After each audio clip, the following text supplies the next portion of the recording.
spiritual tetapi secara universal. Jadi saya menyadari sepenuhnya bahwa komunitas kita ini kan sangat heterogen, Indonesia banget, merepresentasikan keberagaman yang ada di masyarakat, dan ini juga menarik begitu. Nah, tetapi ada satu kesamaan, ekspresi keberagaman itu pada akhirnya direpresentasikan oleh individu, oleh manusia yang punya ciri khas, yaitu punya kapasitas dan kapabilitas untuk berpikir, menganalisis, tidak hanya sekedar mengobservasi, tidak sekedar mengelaborasi data yang diterima lewat akses indera, tetapi pada gilirannya juga kemudian menghasilkan beberapa sintesa hasil pemikiran yang kemudian bersifat prokreasi, dan itu biasanya ditujukan sebagai bagian dari solusi. Nah, ini yang membuat manusia itu memiliki satu perbedaan, satu ciri yang membedakan kita. Mungkin saya tidak belum melakukan suatu proses komparasi yang bersifat holistik gitu ya. Apakah kita nih makhluk yang paling kreatif? Walau alam sebenarnya gitu, karena kan standar kreativitas juga masih menjadi pertanyaan, dan secara sepihak baru menjadi pernyataan dari manusia bahwa kita tuh kreatif, inovatif, solutif, dan segala hal yang terkait dengan hal-hal yang bersifat konstruktif itu biasanya di manusia. Sekaligus secara relatif kemampuan untuk bersikap konstruktif adalah kemampuan untuk melakukan tindakan-tindakan yang bersifat dekonstruktif. Jadi kita itu membangun sekaligus menghancurkan, karena rata-rata setiap proses pembangunan satu hal yang baru yang dianggap solutif itu diawali dengan peristiwa dekonstruktif. Misal kita mau membangun sebuah kompleks perumahan real estate, kan diawali dengan mengubah sesuai tata guna lahan yang kemudian akan kita pergunakan, yang semula mungkin hutan, yang semula mungkin sawah, itu kemudian kita rubah menjadi tanah yang siap guna, begitu nanti kita bangun rumah dengan fondasinya dan sebagainya. Ada proses dekonstruksi di dalam mengkonstruksi sesuatu yang baru, meskipun kita punya alasan bahwa itu adalah bagian dari solusi, terutama misalkan dalam pemenuhan kebutuhan. Dan menariknya, kalau kita berbicara mulai dari sini, ini mau nyantai tapi jadi rada serius, nggak apa-apa lah ya. Jadi lanjut Kang, ini tenang. Siap. Takutnya Saya lihat yang nih denger, ada yang duduk-duduk, ada yang tidur-tidur. iya, ini ada yang rebahan gitu ya. Ada yang ngopi-ngopi, ini ngopi dulu. Jadi kalau dilihat uniqueness dari manusia dengan otaknya ini gitu ya. Barangkali kalau kita membahas nanti lebih mendalam bagian-bagian dari otak manusia, struktur dan fungsi, saya kira juga itu akan menjadi satu pembahasan yang membuat kita berpikir lebih keras gitu. Tapi saya ingin memberikan satu gambaran dulu. Dalam perjalanan hidup kita itu sebetulnya terjadi suatu siklus begitu ya, yang tadi ada proses dekonstruksi terhadap suatu tatanan ataupun satu fakta dan fenomena yang sudah berjalan, lalu kemudian diikuti dengan proses merekonstruksi ataupun melakukan suatu neokonstruksi, jadi melakukan suatu hal yang baru. Dan itu selalu alasannya adalah pemenuhan kebutuhan ataupun juga bagian dari cara kita untuk mempertahankan eksistensi, atau boleh dikatakan bagian dari survival tools atau defensive mechanism. Nah, kondisi-kondisi seperti ini pada gilirannya membuat kita senantiasa berusaha untuk mengakuisisi pemikiran, mengakuisisi data dan informasi supaya kita bisa mengelaborasikannya menjadi tidak sekedar informasi, melainkan menjadi bagian dari sistem knowledge, dari pengetahuan yang kita augmentasi dengan pemahaman disertai dengan proses pembangunan kesadaran. Nah, neuroscience sampai hari ini masih terjebak di dalam, berkutat di dalam mencari hubungan fungsional dan interaksi, sehingga kita banyak sekali berbicara soal konektom, berbicara soal sinaps, berbicara soal neurotransmitter, berbicara tentang bagaimana mengakuisisi gelombang otak untuk memetakan atau berbicara tentang functional MRI yang bisa melihat secara terperinci bagian otak mana sesungguhnya yang bekerja di dalam sebuah mekanisme merespon terhadap suatu stimulus misalkan. Masih di situ. Tetapi kita belum berbicara tentang kesadaran.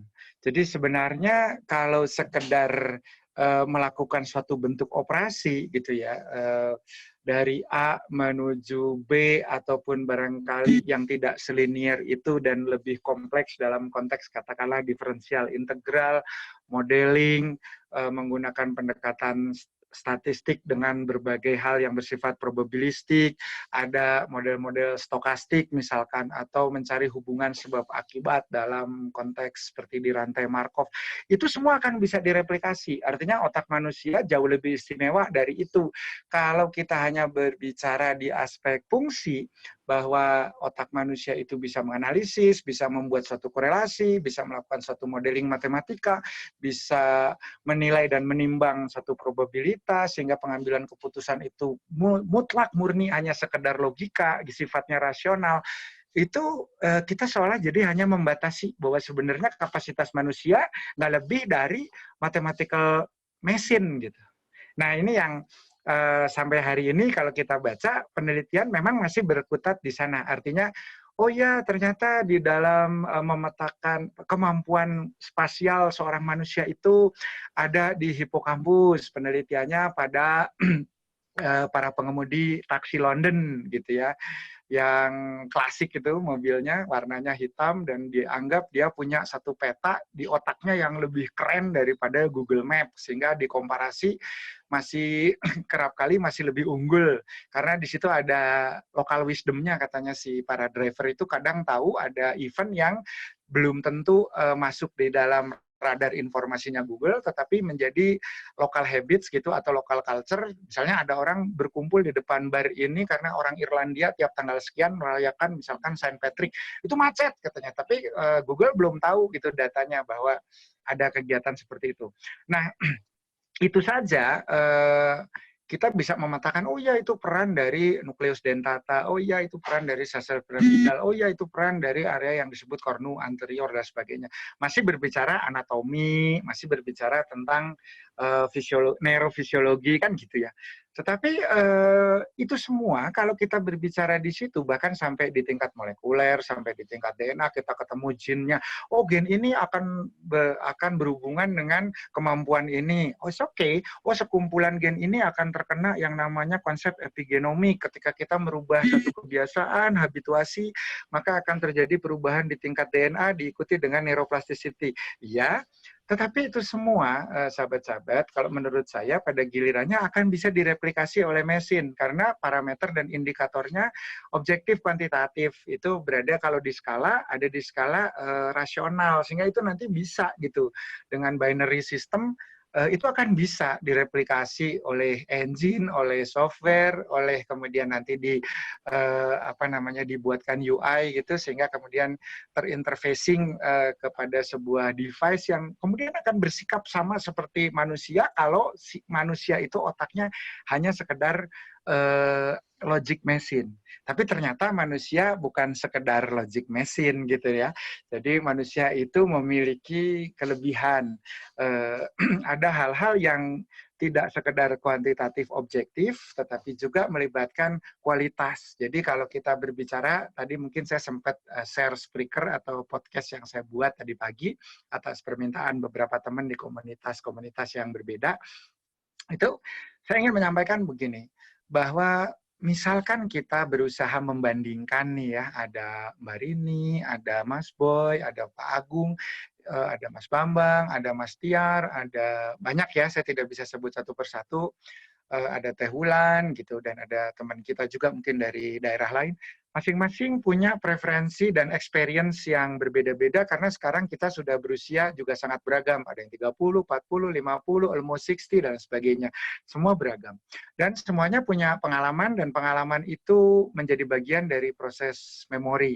memori itu bisa di-retrieve, bisa di-recall gitu ya, bisa juga menjadi bagian dari prosedural gitu, sehingga kita punya keterampilan, skill, dan sehingga ketika kita nyupir misalkan, ketika kita masih tripedals gitu, kita nggak usah ditanya ketika lampu merah tuh nggak sekedar nginjek rem, pasti kaki kiri nginjek kopling gitu kan. Nggak usah dilihat lagi gitu bahwa oh ya apa benar kaki kiri saya sudah di atas kopling, itu udah nggak pakai pertanyaan gitu, sudah menjadi bagian dari finite automatonnya manusia gitu, jadi terotomasi gitu tanpa kendali, sudah ada distribusi kendali, ada mikrokontrolnya yang mungkin sering kita nisbatkan sebagai bagian dari refleks yang dikoordinasi oleh medula spinalis, tetapi ada lagi refleks yang sifatnya lokal, jadi artinya otot-otot dan saraf di daerah perifer itu sudah punya sistem pengambilan keputusan sendiri yang kemudian sejalan dan selaras dengan hierarki sampai ke sistem saraf pusat. Jadi cepet banget. Jadi kalau kita pakai mikir barangkali nggak keburu berhenti di lampu merah, sudah di seberang baru ngerem gitu. Kalau kita ngelihat dulu letak kopling dan sebagainya.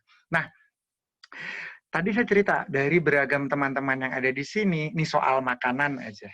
Jadi saya contohnya paling gampang soalnya makanan. Ini mau berdebat sampai ya bertahun-tahun dan kemudian ngeyel-ngeyelan, ngotot-ngototan, jarang untuk menemukan satu jenis makanan ketika head to head kita bandingkan, itu bisa punya kualitas rasa yang kita anggap setara. Orang Minang dengan rendang itu sudah identik, sehingga mau ditantangin makan salmon kek, mau makan huzarensla kek, mau makan Turkish kebab kek, mau makan baklava kek, mau makan yang namanya hotpot Szechuan kayak nggak bisa, pasti oke, ini enak tapi rendang tetap tiada duanya gitu.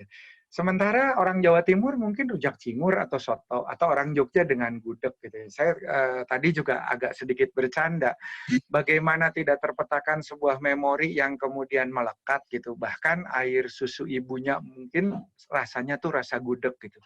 Atau di Minang pun demikian gitu ya, asinya tuh udah rasa itiak lado mudo gitu. jadi jadi dan ekspresi dari gen rasa yang kemudian mengatur berapa banyak papila perasa yang ada di lidah kita untuk sensitif terhadap sebuah rasa, molekul-molekul penghiduan yang ada di reseptor molekul penghiduan yang ada di hidung kita itu seberapa banyak, itu diatur oleh gen, dan gen itu diatur oleh preferensi kita yang merupakan bagian dari memori primordial kita, dari perjalanan hidup kita. Sebagian bahkan diwariskan, artinya ada satu preferensi atau kesukaan kita terhadap satu sensasi rasa yang bukan karena pengalaman, melainkan karena warisan. Misalkan, soal warna misalkan, anak-anak itu mungkin belum pernah melihat banyak corak atau ragam warna, tetapi dia kalau ditanya suka warna apa? Biru. Kok dia tahu sih bahwa biru itu lebih bagus dari ungu, bahwa itu juga lebih bagus dari merah. Meskipun kalau kita berbicara fisika, ini adalah spektrum dengan rentang yang tidak terlalu jauh berbeda, tapi dia sudah punya preferensi. Dari mana? Apakah dia sudah punya pengalaman sehingga bisa melakukan komparasi? Nah, ini adalah bagian dari satu proses yang disebut dengan pewarisan primordial. Jadi artinya ada beberapa hal yang diwariskan tanpa kita sadar. Jadi kita jangan menyepelekan juga ketika orang Jawa mengatakan cari jodoh itu ada loh urusannya bibit, bobot, bebet gitu ya. Dan alhamdulillah mungkin di antara kita banyak yang sudah memenuhi kriteria itu, setidaknya yang nomor 2 ya, pasangan kita sekarang sudah pada berbobot kecuali Teh Wulan dan Mas Bambang. Nah, kalau dilihat di sana kan orang terdahulu pun sudah tahu gitu bahwa ada pewarisan sistem genetika gitu yang kemudian mempengaruhi preferensi ataupun karakteristik seseorang. Nah, kembali tadi ke soal preferensi rasa.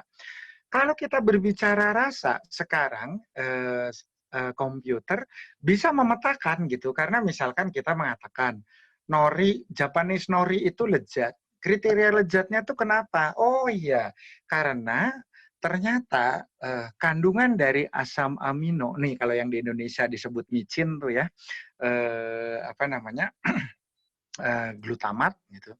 Kan kalau di Jepang glutamat itu yang tidak pakai monosodium, glutamat itu tersebar dari nori sampai ke berbagai produk laut lainnya. Sehingga ketika orang Jepang ditanya apakah micin itu membodohkan, ya mereka agak sedikit protes gitu. Kenapa? Karena yang namanya eh, eh, budaya kuliner mereka itu didominasi oleh asupan dari asam amino glutamat.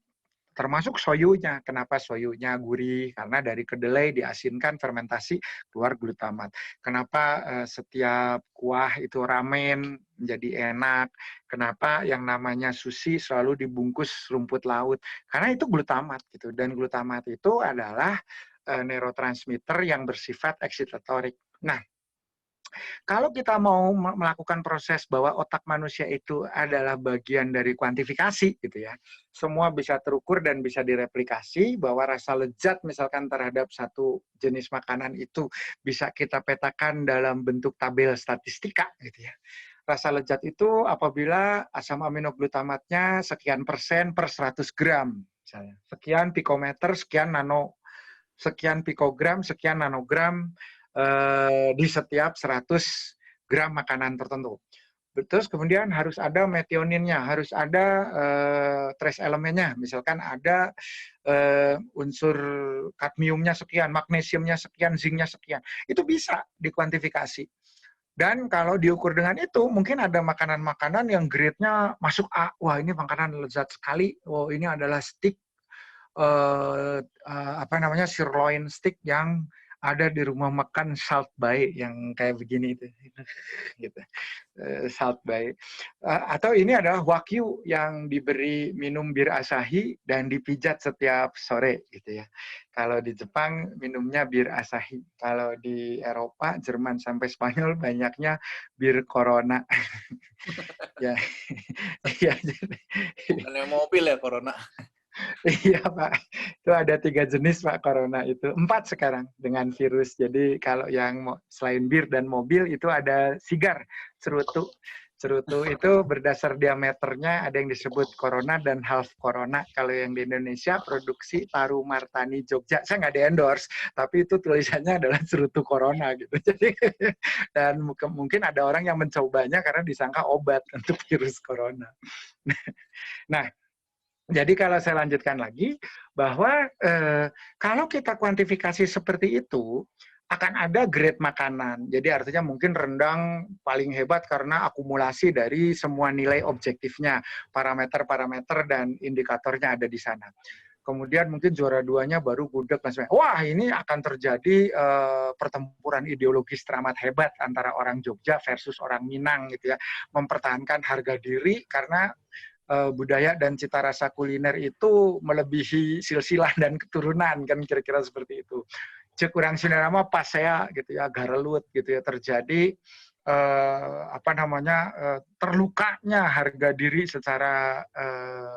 secara puak atau tribalism di sini. Nah, maka tidak bisa, karena apa? Ketika kita berbicara tentang kualitas rasa, ini kita akan masuk ke dalam satu idiom yang namanya rosso. Rosso itu apakah rasa? Bukan. Jadi ini bukan sekedar taste, bukan sekedar flavor, juga bukan sekedar feel, atau bahkan bukan sekedar sensation. Jadi kalau kita sudah berbicara rosso, ini lebih ke arah metakognisi yang kemudian sudah menjadi bagian part of consciousness. Metakognisi itu apa sih? Sekumpulan kecerdasan sistematik yang kemudian bagian dari intelijensi manusia gitu ya. Yang mungkin kita sebut smart, mungkin kita sebut sistem yang pandai, sistem yang adaptif terhadap berbagai perkembangan, bisa menemukan solusi dari berbagai alternatif yang tersedia.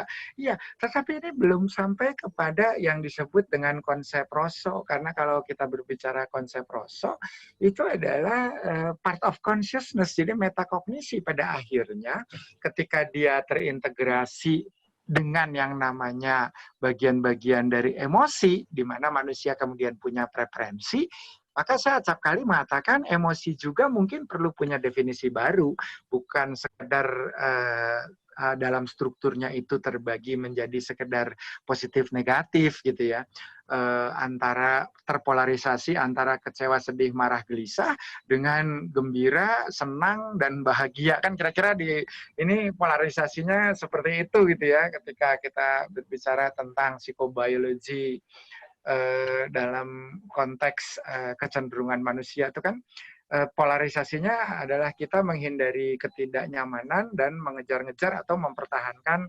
komfortabilitas, kira-kira seperti itu. Nah, menurut Milon. Ya, kalau saya teorinya bukan Milon, saya mah teori paralon, jadi agak ya itu agak KW lah.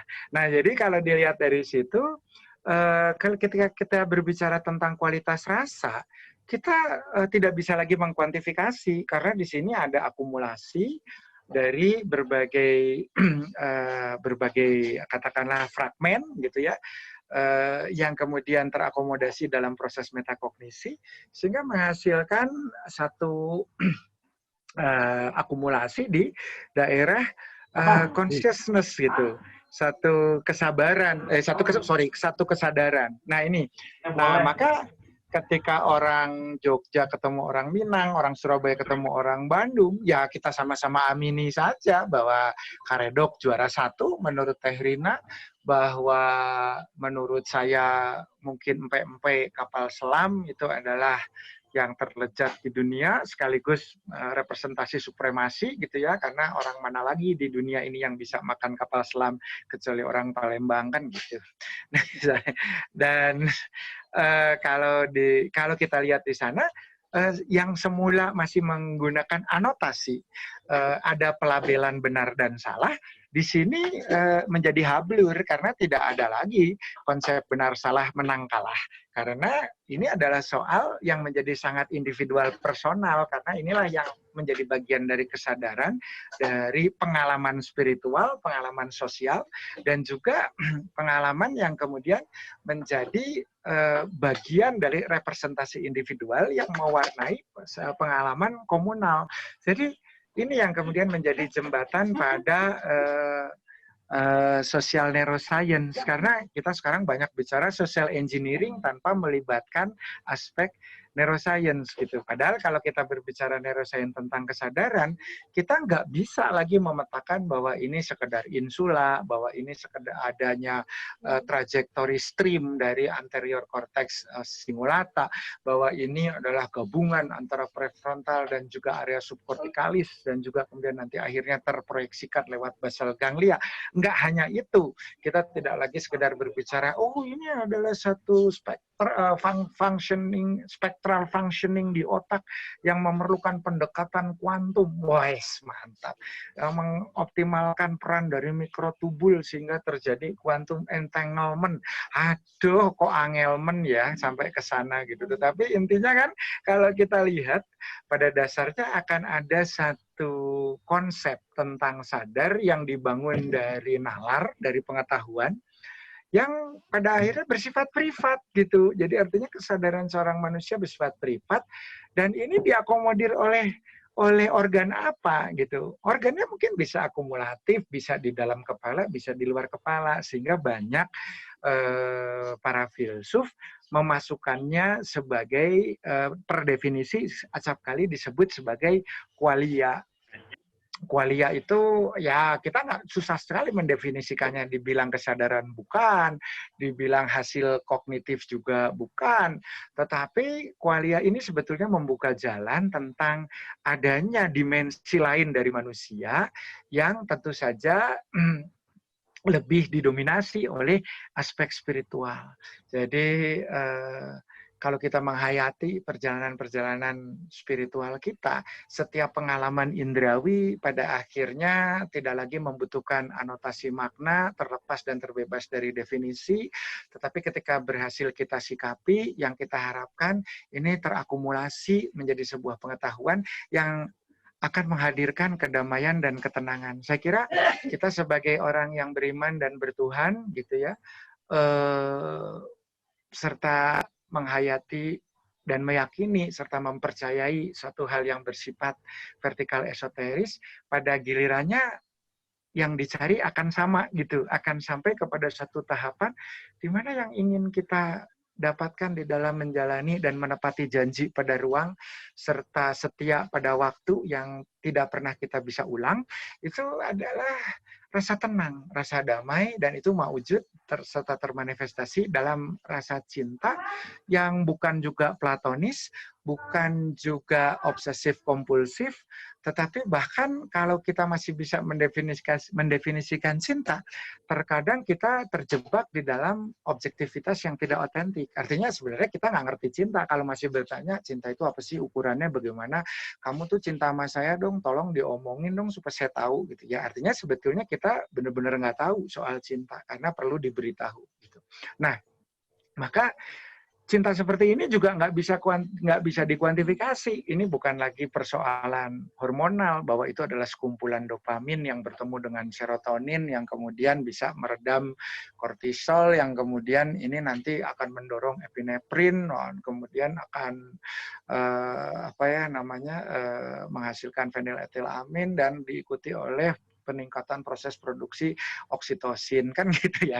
Kalau kita berbicara secara neurotransmisi, kan nggak cuma itu. Kalau itu nanti minum aja nanti tablet cinta, selesai. Karena itu kan semua bisa disintesa gitu.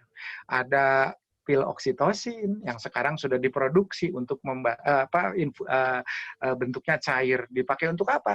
Untuk meningkatkan efektivitas kontraksi uterus supaya bisa cepat lahir pada saat partus tertunda. Itu kan udah ada. Masa sih kita mau mengkondisikan diri kita dengan bahan-bahan yang bersifat kimia gitu ya. Kita ingin mendapatkan ketenangan, oh ya kita pakai meskalin, oh ya kita ingin mendapatkan imajinasi yang di luar indrawi, kita pakai psilosibin, oh ya kita ingin punya semangat di dalam menghadapi hidup dan ketidakpastian di era wabah ini, oh ya kita pakai amfetamin. Bisa sebenarnya, itu semua hidup artifisial seperti itu bisa kita dapatkan kehidupan artifisial seperti itu. Hybridnya ada, Kang Tohid, ada ya kan, di berbagai jenis makanan tadi juga misalkan ada kandungan-kandungan itu. Ya kalau kita makan oncom, makan tempe misalkan, makan sayur genjer, makan telur, kan dapat tuh yang namanya prekursor untuk serotonin dari triptopan gitu. Dapat kita glutamat, dapat kita yang namanya unsur dasar pembentuk dopamin, bisa dari makanan. Bahkan kita minum manis saja bisa jadi tenang karena sel otak yang stres perlu asupan glukosa yang tinggi. Ya udah, makanya believe it or not, meskipun tidak pakai riset ini kan sekarang orang lagi pada senang minum dalgona, termasuk Mas Tiar, ya kan?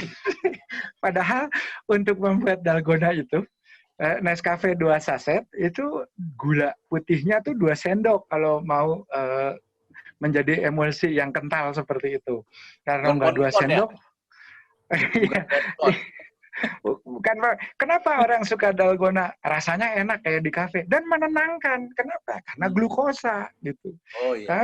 Karena glukosanya tinggi. Kan kita semua stres, Pak Kang. Kita tiap buka WA makin stres gitu kan, dan orang sekarang semuanya menjadi dokter dan pakar COVID gitu ya.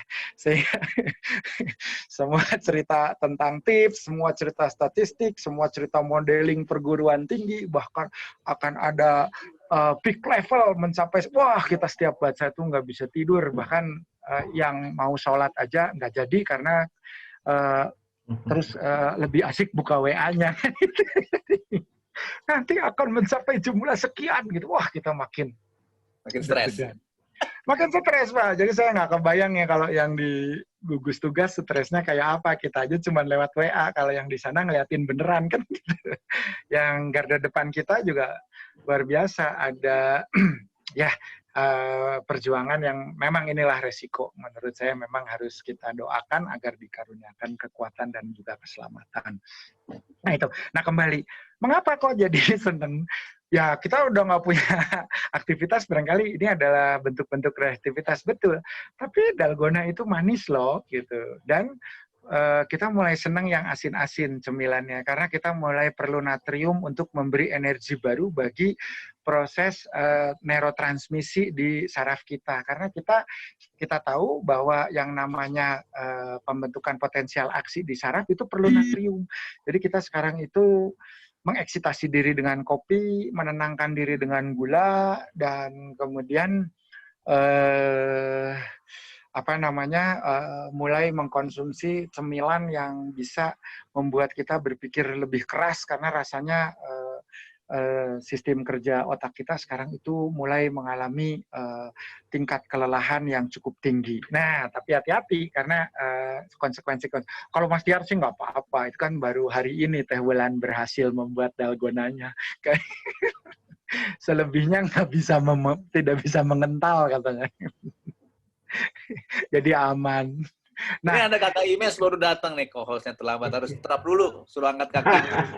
Oh iya, angkat kaki satu. Gak apa-apa, lagi dengerin Dr. Tauhid nih. Jadi selamat tuh gak apa-apa. Iya, baik. Ya, jadi kalau dilihat dari sana, manusia itu pada gilirannya itu mencari ketenangan, mencari kedamaian. Maka kalau kita berbicara secara kualitatif di level kesadaran, kita memang harus punya dasar neuroanatomi, kita harus punya dasar neurofisiologi, kita harus punya dasar biofisika, karena tentu saja ini akan masuk pada hal-hal interaksi yang tidak bisa kita pungkiri, bahwa ketika kita berbicara tentang kesemestaan mikro dan makro, hubungan manusia dengan alam, gitu, yang mau tidak mau kan harus ada jembatannya, ya harus ada yang mengkatalisanya. Dan itu pasti berbicara gelombang, itu berbicara energi, itu berbicara potensial aksi, itu berbicara kimiawi, kan pasti nggak bisa dilepaskan di situ. Kenapa orang Indian itu bisa berdamai antara suku Comanche dan Apache yang ditulis oleh Karl May itu ya di buku Winnetou dan Old Shatterhand, ini yang tersenyum saya bisa pastikan sudah agak berumur. Kalau anak sekarang nggak baca lagi Winnetou, Firman aja nggak ngerti Winnetou itu buku apa sih Pak? Gitu. Kalau yang zaman baheula mah ngerti man. Jadi itu Indian dan Cowboy. Dan hebatnya ini si Karl May ini orang Jerman, seorang narapidana, menulis cerita itu dari dalam penjara. Dia dipenjara di Dresden dan dia belum pernah sama sekali pergi ke Amerika. Jadi inilah hebatnya teater imajinasi di dalam otak manusia. Orang yang nggak pernah ke Amerika bisa cerita tentang Rio Pecos, tentang Rio Grande del Norte, tentang padang perburuan abadi, tentang suku Sioux Ogalala, tentang Comanche Apache. Bayangin, sama dengan Yan Mintaraga. Nah, ini juga kalau ada yang tersenyum, ini sudah agak tua nih sama dengan saya gitu ya. Ada ini mungkin di zaman kuliahnya Mas Agung, Mas Bambang, Pak Tiar itu ada, kalau yang UGM nih, Kagama nih. Itu ada buku yang selalu ditunggu, kumpulan dari cerita bersambung dari kedaulatan rakyat. Judulnya Api di Bukit Menoreh. Itu adalah science fiction yang menurut saya bagus karena ada fakta dan juga ada fiksi gitu. Jadi itu Agung Sedayu itu salah satu panglima Mataram di era Panembahan Senopati. Yang fiksinya adalah ini bahkan lebih dulu dari Marvel, lebih dulu dari Dr. Javier di yang ex-mutan itu. Agung Sedayu bisa mengeluarkan cahaya dari mata yang membakar orang yang menjadi musuhnya. Kalau dia fokus dan konsentrasi gitu, akan terbakar. Jadi ini ternyata saya baru lihat cerita yang sama di genre Marvel. Jadi artinya imajinasi orang Indonesia itu luar biasa. Tapi setiap manusia itu punya theater of dream. Nah, kalau dream theater, Firman hafal. Gitu ya, karena Isyana setiap manggung rutinya menggunakan salah satu intro dari Dream Theater, ya kan? Tuh kan, bulan malah 2 sendok gula pasir tuh. Nescafe-nya cuma 1, ini resep dalgona tuh para rugun. Jadi bicara otak jadi resep dalgona. Dengan naonnya teh da urang mah heureuy. Gitu ya. Jadi mohon maaf ini kan tidak semua Sunda ya. Kalau Mbak Rini mungkin bukan dari Jawa Barat ya. Jadi nggak apa-apa lah, kita kan Western life ini memang begitu. Ya maka saya itu dan Mbak Wulan bekas salah satu boyband terkenal, kami kan dulu Westlife ya. Nah baik, saya lanjutkan. Nah maka orang untuk defense ini Firman hafal sekali gitu ya. Kita sudah membagi-bagi otak manusia secara kompartemental. Wah, batang otak atau reptilian brain itu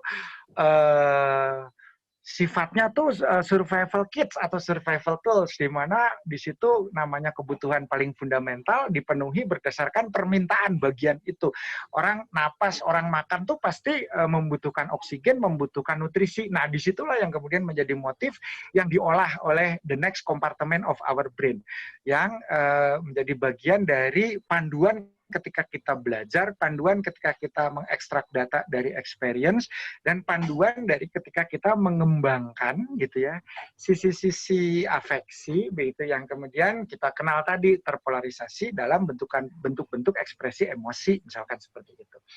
Nah, tetapi kan intinya ini semua adalah part of intelligence gitu ya. Satu ada natural intelligence, yang kedua ada distributed intelligence, dan yang ketiga itu adalah sebetulnya kita sampai pada yang tadi di luar aspek kognisi yang terperangkap secara organik, kita masuk ke hal-hal yang sudah bersifat inorganik, yaitu spiritual intelligence. Ketika atau boleh kita katakan holistic intelligence. Kenapa? Karena spiritual saja, ruang spiritual itu membutuhkan pendekatan-pendekatan secara terintegrasi dari semua aspek secara holistik, kurang lebih seperti itu.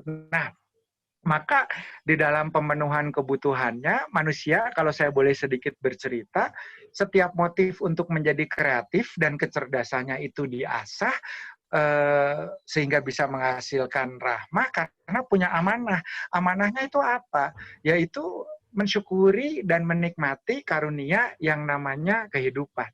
Jadi, orang mendomestikasi tanaman pangan karena dia tidak punya cukup pasokan. Ketika di era pramu hanya mengambil saja. Lalu dia melihat dan mengobservasi ada rerumputan yang bijinya kok dipatuki oleh beburungan. Jadilah budidaya serealia karena dia kemudian melihat berdasarkan perubahan cuaca, iklim, dan musim. Lalu bagaimana dia bisa tumbuh di samping? Oh, bijinya jatuh di tanah dan kemudian timbul tunas-tunas baru. Kata orang Jawa, tukul gitu ya. Kata orang Manado, dodo, DPA setumbuh kan begitu. Jadi, nah, di situ kita melihat orang melakukan observasi. Oh, ini berarti kalau saya kumpulkan biji-biji yang sudah tua, lalu saya siapkan sepetak tanah dan saya sediakan kebutuhannya, air, cahaya matahari, jadilah ini sebuah perkebunan serealia. Kita melihat sekarang hampir sepertiga dunia menjadi kebun tanaman pangan gitu ya. Ada gandum, ada jagung, ziamai, ada orica catipa, ada padi. Nah itu kan karena kejelian kita. Kalau dulu kan kita ngambilin gitu ya, ngambilin. Nah, terus kemudian efek rumah kaca.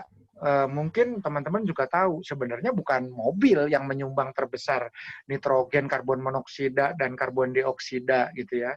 Yang menyumbang terbesar kan sapi gitu, dan juga hewan ternak lainnya gitu. Jadi ketika sapi itu secara berjamaah kentut massal, nah itu kan bisa dibayangkan berapa gas karbon dan H2S yang kemudian menjadi energi seharusnya itu ya, energi terbarukan.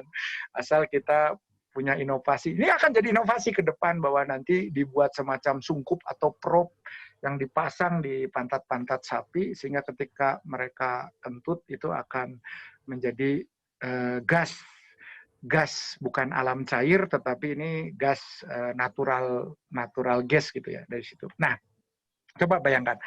Maka dan kemudian coba lihat manusia itu bersifat komunikatif, dilengkapi dengan area Broca, dilengkapi dengan area Brodmann, dilengkapi dengan area SMA, supplementary motor area, dan premotor cortex, premotor area, sehingga kita bisa mengartikulasikan kata yang kemudian itu bisa merepresentasikan simbol-simbol semiotik menjadi penanda-penanda verbal yang kemudian dengan konsensus bersama kita kenal sebagai bahasa. Gitu. Kan ini mah istilahnya konsensus ya. Kalau kita bilang AAUU itu adalah kucing gitu, ya sudah gitu. Maka satu komunitas itu menyebut kucing AAUU gitu. Dan AAUE itu untuk monyet ya sudah gitu. Maka kita sepakat. Dan ketika kita bertemu antara dua kelompok terjadi buffering gitu, buffering. Ada jeda untuk bisa saling memahami, Dan kemudian terjadilah pembakuan kodifikasi, terutama dalam konteks transliterasi, supaya sama-sama punya literatur yang sama sebagai acuan. Maka di dalam dunia aviasi, misalkan tidak diperkenankan menggunakan bahasa nasional dan bahasa lokal, kecuali tidak berada di dalam sistem ATC terintegrasi. Misalkan untuk Bandara Perintis, itu masih boleh karena cuma tower yang atur. Tapi kalau kita berbicara di dalam FIR, Flight Information Region, ya mau tidak mau, meskipun pronunciation-nya bergantung slang daerah masing-masing, tapi tetap bahasa Inggris. Gitu. Nah ini sama, universalitas seperti ini yang kemudian disepakati manusia. Nah artinya, kalau dilihat di sini, manusia itu sebetulnya, nah saya sampai ini pada kondisi hari ini. Apa yang secara potensial bisa menjadi masalah bagi kita di hari-hari ini? Kalau tadi potensi kan banyak ya, kita kerja jadi lebih dari 24 jam ini, semua HP terokupansi dan optimalisasi gadget sekarang benar-benar bisa meningkat mendekati 100%. Video conference bisa paralel gitu ya, jadi orang super sibuk gitu. Nah ini yang sangat membahagiakan saya gitu ya, bahwa kita punya privilege gitu dan punya eksklusivitas gitu. Misalkan seperti sekarang kan yang kelihatan kaosnya doang ya, bawahnya saya mungkin nggak ada yang tahu pakai apa kan gitu ya, atau bahkan mungkin nggak gitu pakai ya. apa-apa. Sarung ya. Pakai sarung ya. Gak pakai apa-apa lagi. Bisa aja. Makanya, nah, terus kemudian, nah, kalau dilihat di situ kan, tetapi ada coba satu hal yang membuat kita mungkin kurang enak tidur, kurang enak makan itu, karena ada satu hal yang mengganggu kita itu adalah uncertainty, ketidakpastian. Semua bertanya, dan banyak sekali WA masuk ke saya, Kang, kondisi ini sampai kapan sih? Kan Akang sedikit mempelajari itu, terlibat juga dalam hal itu. Kira-kira selesainya kapan ya? Gitu kan. Terus skenario terburuk seperti apa sih, Kang? Terus kemudian kita harus bagaimana sih? Uncertainty. Jadi ketika orang berbicara tentang ketidakpastian gitu ya, apalagi sekarang apa yang kita hadapi kan bersifat invisible. Jadi militer sekalipun kebingungan karena kalau kita berbicara tentang misalkan ketahanan militer sebuah negara, itu kan dia bisa melakukan kalkulasi secara rasional berdasarkan data intelijen, berdasarkan data satelit. Oh ya dia punya pesawat sekian, pasukannya sekian, di perbatasan sudah ada deploy sekian divisi infanteri. Oh ya berarti yang saya harus siapkan ini. Kelihatan. Kalau sekarang kan kita meraba-raba gitu, kita physical distancing, kita melakukan PSBB gitu ya. Amerika proyeksinya 2021. Nah, itu kan mendengar seperti itu kan kita tambah ngeri ya Pak. Iya, gitu. Kita jadi tambah serem, gitu kan. Jadi artinya uncertainty seperti itu. Nah, kenapa? Nah, ini ternyata terkait tadi dengan aspek neuroscience. Jadi, sebetulnya ketika kita berbicara tentang survival tools, ketika kita berbicara tentang how to defense, gitu ya, defense mechanism kita, bagaimana kita bisa mempertahankan eksistensi kita, kita berbicara tentang rentang kendali, karena manusia ini rupanya satu hal yang melekat selain kemampuan prokreasi adalah otoritas untuk mengendalikan hal-hal yang dianggap bisa menjadi ancaman. Nah, maka tidak heran orang terdahulu sampai kita hari ini, semakin luas rentang geospasial yang ada di dalam kendali kita, kita semakin merasa aman. Makanya negara itu paseanya selalu soal perbatasan. Karena semakin jauh menjoroknya ke sana, rasanya kita semakin aman supaya kita di inti kekuasaan atau pemerintahan itu tidak terusik misalnya. Mau ibu kota dipindahkan di titik paling sentral gitu supaya terlindung dari potensi misalkan infiltrasi dari perbatasan. Orang terdahulu kita masih bisa lihat pada era lordmanship atau kebangsawanan di Inggris gitu, dari era termasuk era sebelum Richard the Lionheart, jadi Magna Carta. Magna Carta mengedepankan kemanusiaan tetapi tidak menghapus hak kebangsawanan. Artinya apa? bangsawan tetap punya tanah gitu karena merasa aman. Kalau tanahnya luas, petani yang ada di dalamnya itu hidup bergantung, orang yang untuk mempertahankan hidupnya bergantung itu pasti loyal gitu. Jadi petani ini akan menjadi ujung tombak yang secara sukarela akan membantu tuannya mempertahankan eksistensi kehidupan. Nah, ini rentang kendali ini. Nah, itu dari aspek geospasial. Maka kita mungkin bisa ribut dengan negara lain di Natuna tentang zona ekonomi eksklusif. Kita patokannya landas kontinen dari pulau terluar dan sebagainya, sehingga deklarasi Juanda menisbatkan kita negara kepulauan, sekelilingnya milik kita. Kita perlu zonasi seperti itu. Nah, ternyata zonasi dalam cakupan ruang itu juga tidak hanya di spasial.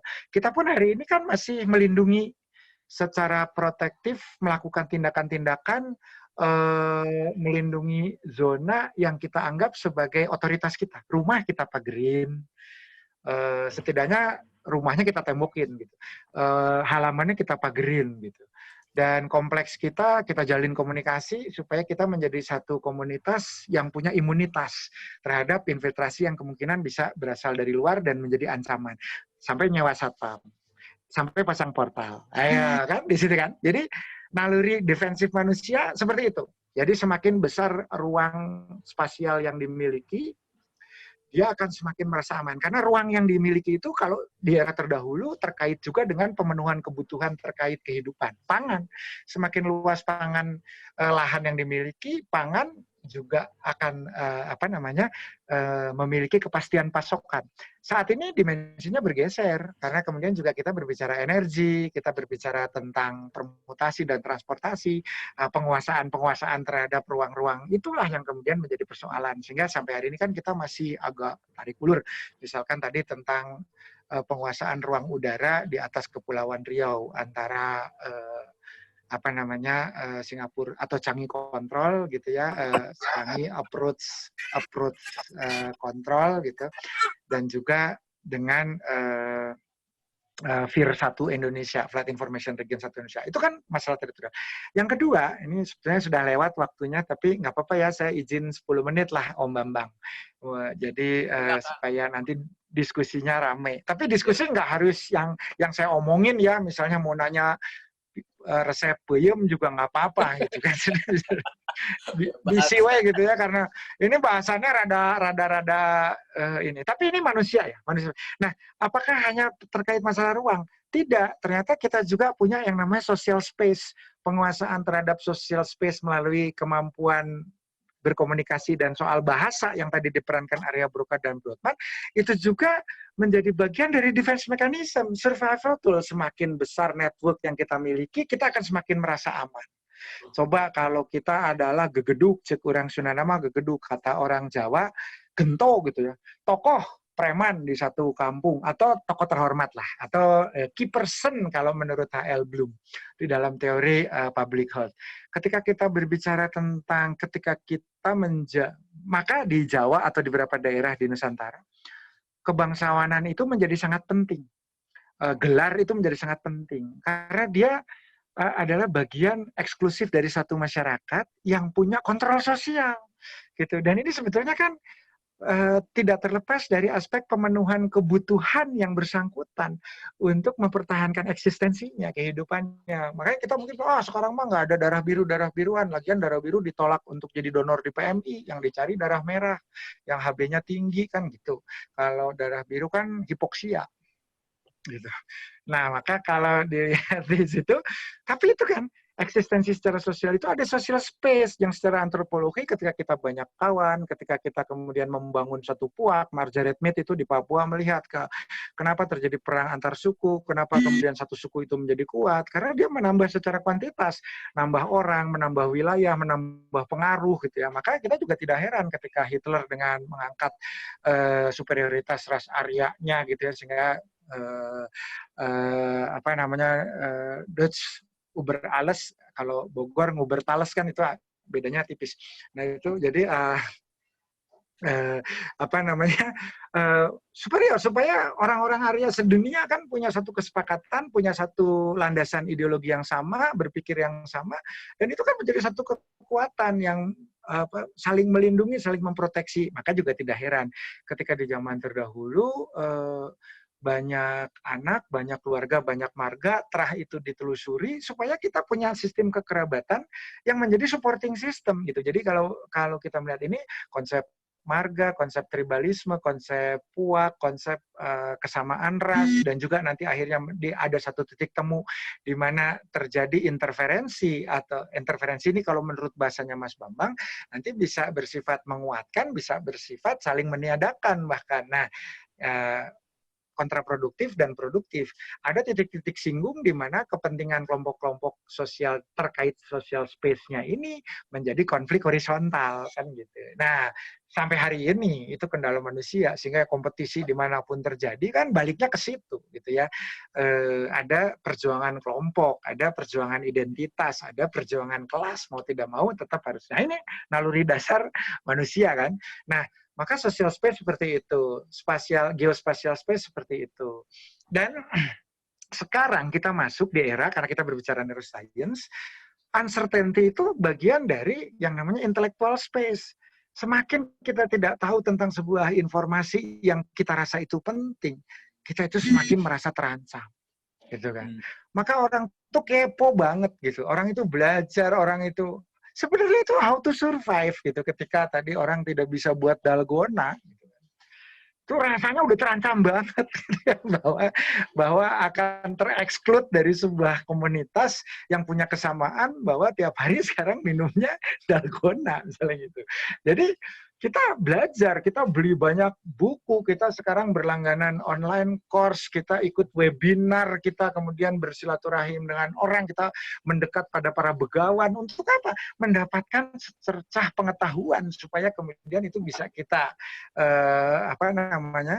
sintesakan menjadi pengetahuan yang menjadi bekal kita memperlebar intellectual space kita. Sehingga kalau kita, dan semakin orang kemudian punya banyak pengetahuan gitu ya, dia juga semakin lebar. Dia kemudian kalau dalam teori LOT, level of thinking, dia tidak lagi dibatasi waktu yang sekedar hari ini, activity berpikir dan aktivitas hari ini untuk hari ini. Melainkan sudah punya future thinking yang barangkali bisa jangka 1 tahun, bisa jangka 15 tahun gitu ya. Beyond gitu. Jadi sebagai contoh gitu, kalau saya tuh saya punya personal experience gitu. Nggak beyond banget sih ya. Cuman kalau menurut saya coincidence. Dulu tahun 1999 2000 saya itu meneliti chloroquine untuk virus gitu. Dan diketawain orang gitu. Bukan berarti katanya bisa ngobatin malaria, lu bisa ngobatin virus gitu. Sebenarnya bukan masalah malaria, tetapi saya berbicara biologi selnya. Ini bahan punya kapasitas buat melakukan tindakan ini di dalam sel. Gitu. Nah, 2019-2020, jadi kurang lebih 20 tahun kemudian, ternyata orang mulai berpikir ini bisa digunakan untuk COVID gitu.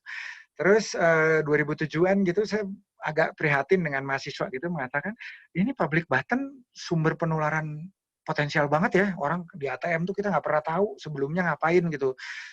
Terus dia mencet-mencet, kita juga mencet-mencet. Naik lift tuh kita nggak tahu siapa sebelum kita. Ternyata sekarang itu yang menjadi hal yang menjadi concern. Misalkan saya dulu pernah membuat PCR kecil gitu. Supaya puskesmas punya PCR. Saya juga dulu diketawain, Indonesia tuh nggak perlu pemeriksaan biomolekuler katanya, karena penyakitnya juga masih kudis, kurap, gitu. Jadi nggak usah mikir pakai DNA lah gitu ya. Ngapain katanya puskesmas dikasih gitu, mendingan kasih pengukur HB yang jelas, karena kurang gizi yang jadi persoalan. Sekarang orang teriak-teriak bahwa kita tuh perlu PCR sampai di daerah-daerah. Gitu. Jadi saya tidak mau mengatakan itu bagian dari level of thinking dengan time space yang bisa di-extend karena punya knowledge. Enggak, kalau menurut saya itu coincident aja sih. Jadi waktu itu saya orang iseng kurang kerjaan yang tidak mau menyelesaikan S2 dengan cepat karena berarti beasiswanya habis gitu. Jadi saya ngajukan usulan yang aneh-aneh, kira-kira gitulah. Gitu.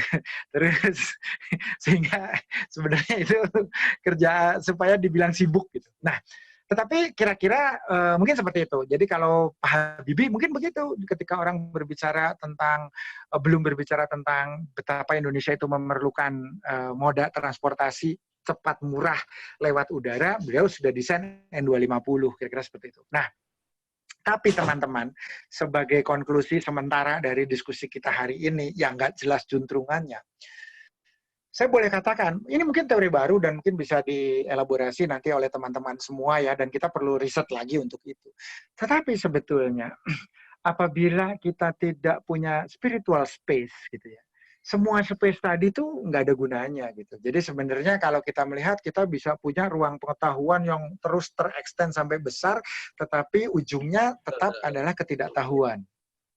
Orang makin pinter, makin tahu banyak, dan dia semakin banyak tidak tahu. Uncertainty-nya semakin tinggi. Orang punya teman dan jaringan semakin banyak, semakin tidak tahu apa yang dimaui dari social interaction yang terjadi.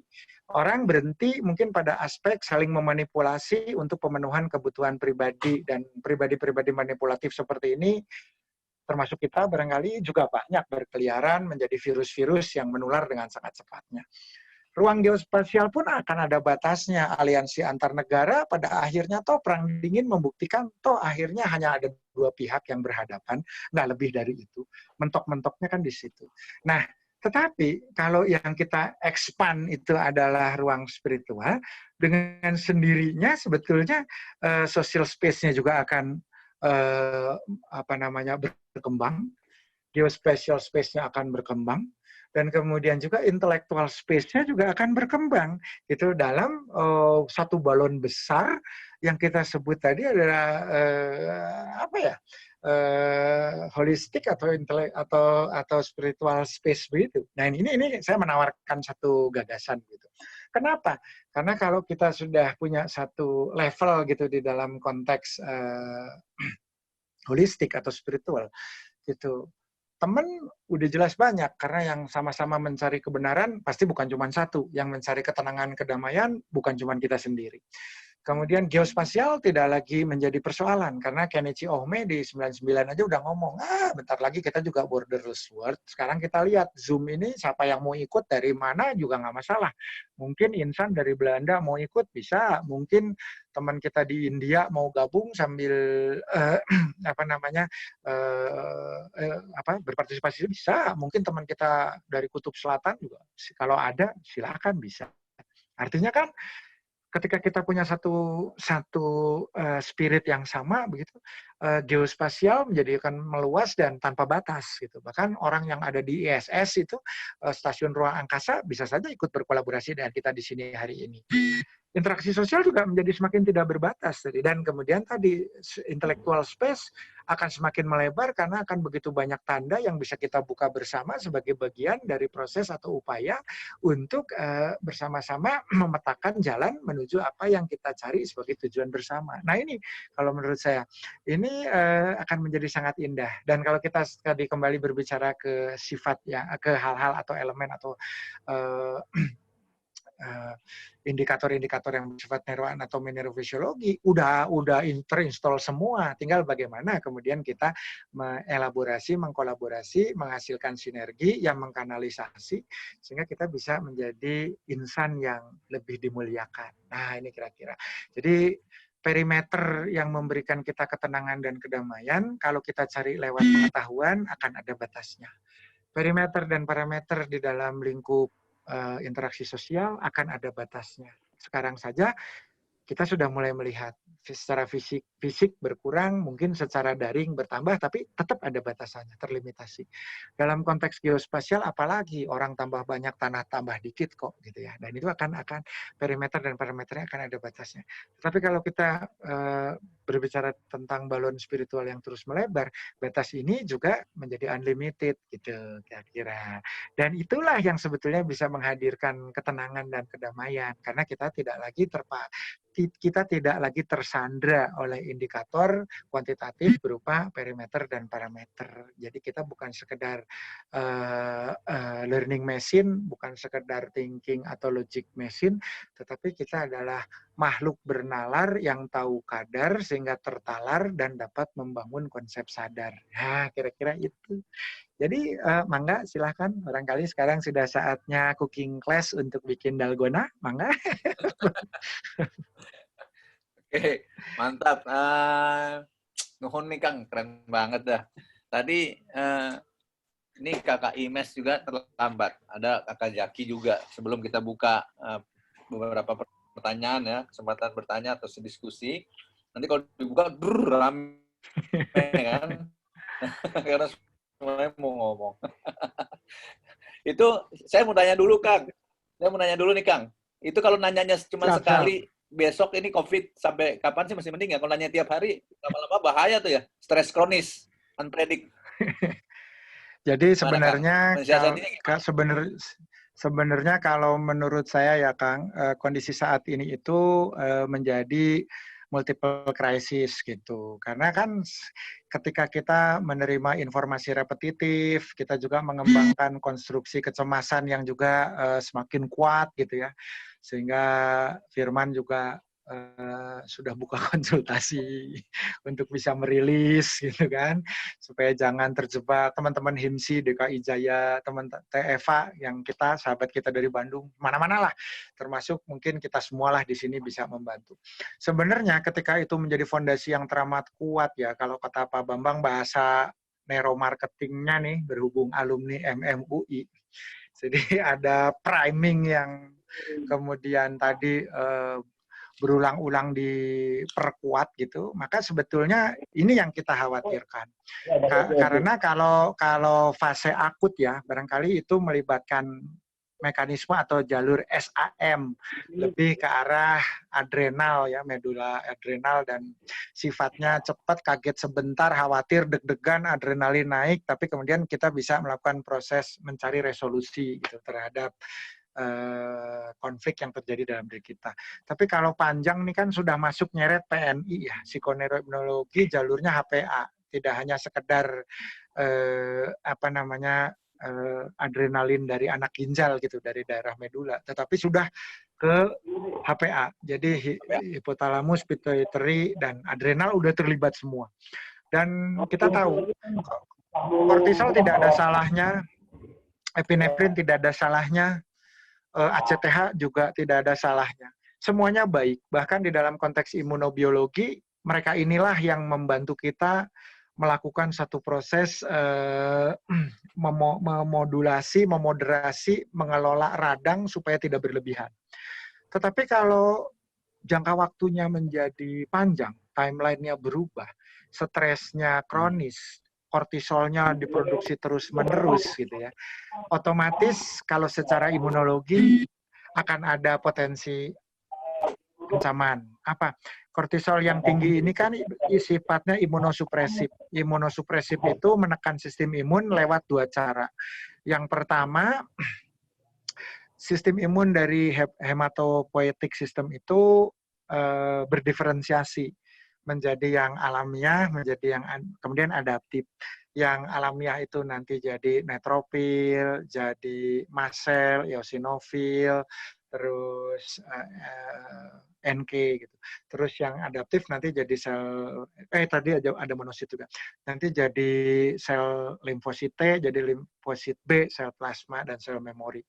Nah, itu ditekan proses diferensiasi maturasi, pembelahan menjadi berbagai sel sistem imun ditekan, penuaannya supaya dia dewasa dan bisa bekerja juga ditekan. Terus kemudian yang kedua, tidak hanya di situ, faktor komunikasi yang diperankan oleh katekolamin, oleh faktor-faktor preinflamasi juga ditekan. Intinya kalau kortisolnya naik terus, yang dikhawatirkan imunitas kita turun terus gitu. Jadi kita berjemur, kita minum provitamin D, kita makan vitamin E, kita makan buah-buahan yang mengandung quercetin, yang disarankan kan itu ya. Tadi empon-empon, ya tidak punya dampak yang ini karena ada faktor-faktor yang bersifat kontraproduktif. Gitu. Jadi saling meniadakan efeknya. Kan ini yang sebenarnya perlu kita sikapi dengan bijaksana. Artinya mewaspadai perlu, tetapi ketakutan dan kecemasan berlebihan jangan gitu. Ya, Gitu jadi bahaya. Saya juga terkait dengan pemberitaan tuh, Kang, ini sebelum masuk tanya jawab, saya sempat usulkan ke teman-teman media dan jurnalistik. Kayaknya mereka juga bergabung harusnya ya. Ini di sini ada Mas Boy Hamidi nih. Dia juga bekas Pemret. Yes, luar biasa. Saya nggak setuju pemberitaan yang seimbang itu antara berita positif dan negatif sama banyak. Padahal otak itu lebih mentreatment berita negatifnya kan. Nah, gimana tuh Kang? Iya. Ini kalau menurut Pak Bambang, ini ya, amigdala brain itu lebih sensitif ya. Ya. Karena kan dia memang punya tugas untuk mewaspadai ancaman. Jadi pasti tingkat sensitivitasnya lebih lebih tinggi gitu dibandingkan ketika kita menerima hal-hal yang bersifat menggembirakan. Bahkan berita gembira atau bersifat positif konstruktif itu bagi kita tuh perlu direkonfirmasi. Banyak dari kita nggak percaya kalau dengar berita gembira gitu. Jadi perlu melakukan konfirmasi gitu. Tapi sementara kalau beritanya itu dekonstruktif, bersifat negatif, even itu hoax, nggak difilter. Karena ancaman itu harus disikapi paralel dengan kemudian verifikasi. Sementara kalau berita baik itu untuk bisa diakuisisi, diverifikasi terlebih dahulu. Jadi filter untuk menerimanya itu 3 lapis. Kalau untuk yang terkategori ancaman, itu nggak pakai filter malah. Jadi ini sama dengan gitu ya, ada analogi yang mirip. Jadi saya suka tertawa juga gitu agak. Kayak sekarang kan karena kedaruratan misalkan dalam proses penganggaran yang dulu memerlukan DIPA, memerlukan RAB yang masuk dalam KAK, panjang lah prosedurnya secara berkati. Sekarang dalam kondisi darurat itu semuanya bisa dipotong. Proses-proses pengadaan untuk obat, untuk APD itu semua dipotong. Nah, karena ada ancaman. Jadi sebenarnya saya bilang, wah, birokrasi saja sebenarnya cara kerjanya mirip otak manusia gitu, bahwa ternyata hal-hal yang dianggap menjadi ancaman dalam label kedaruratan itu ternyata boleh gitu melakukan shortcut. Nah, manusia tuh kira-kira seperti itu juga. Jadi ketika ada hal yang informasi yang sifatnya berisi ancaman, itu harus cepat ditelan dulu masalah benar atau tidak, tetapi kita sudah antisipasi dengan melakukan langkah-langkah yang terkorelasi dengan defense mechanism. Nah, maka inilah salah satu mengapa Jadi hoax itu mudah menyebar. Jadi kayak udah kurs saham gitu loh. Update-nya Iya. ya kan, berapa meninggal, berapa kena, berapa positif, dan itu sering banget gitu. Itu jelek banget. Kakak Imes mau nanya Ya. nih, Kakak Imes sebelum kita lempar ke audiens nih. Nanti saya buka nih. Kakak Imes apa? Sudah kenal, belum kenal katanya Dr. Tohid, belum pernah ketemu ya? Belum pernah. Iya. Jangan Cuman, deh, ketemu sebentar. Nanti masih banyak istilah-istilah yang sains banget, jadi lumayan tinggi gitu ya. Iya. Oke, Nanti kita tanya buka saja, pertanyaannya. nanti saya beri itu. Beri yang lain aja dulu yang lebih mudah. Aja. Oke. Kita mulai buka ya. Ini kan hadiahnya nanti dibagikan juga. Kita mungkin tiga pertanyaan ya. Udah kayak seminar. Ada Bu Ayu, bisa nanyanya bisa Ayu saya dari Palembang. Itu kan di chatting udah ada tuh. Nah, sok silakan. Ini tadi Pak Henry dari Lampung udah pamit. Sementara ada Mbak Ayu nih dari Palembang ya. Silakan kalau mau nanya. Mbak Rini katanya mau nanya tuh. Oke, sebentar ya. Mbak Rini mau nanya. Wah, ini kita harus terlatih. Silakan Mbak Rini. Udah kedengeran suaranya? Kedengaran dong. Kan udah ini ya? mantan operator nih. Udah di. Tinggal direkrut biaya ini. Biar diajak Eh, menari. nanti nonton TVRI ya hari Senin dengan Icela promo duluan. Oh gitu, siap. Kerjasama dengan Kemdikbud belajar dari rumah. Iya, keren tuh Oke. TVRI. Ya. Iya, alhamdulillah dikasih jalan biar semua bisa belajar dari rumah. Oke, Nuhun, KDT. Assalamualaikum warahmatullahi wabarakatuh. Ini mau Waalaikumsalam. nanya, ini kalau tidak salah mengikuti konklusi yang tadi KDT sampaikan, jadi ujung-ujungnya untuk kita bisa mencapai ketenangan dan kedamaian, yang kita expand itu adalah yang spiritual space gitu ya, yang holistic spiritual space. Nah, saya langsung aja teknisnya tuh, karena kalau misalnya spiritual dan holistic space-nya itu kita bisa expand, maka yang lain-lain dengan sendirinya bisa ikut terexpand gitu. Nah, dengan kondisi multi krisis kayak gini di mana semua orang itu stres, jadi stimulus-stimulus negatifnya itu sangat banyak, itu cara yang paling mudah untuk bisa kita mengexpand yang namanya spiritual space atau holistic space itu seperti apa? Yuk, Kang.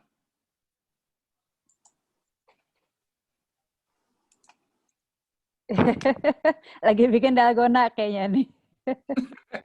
Kemana nih Kang Tohid? Dokter Tohid kemana ini? Iya nih lagi ngaduk itu Nescafe sama gula. Lagi pipis.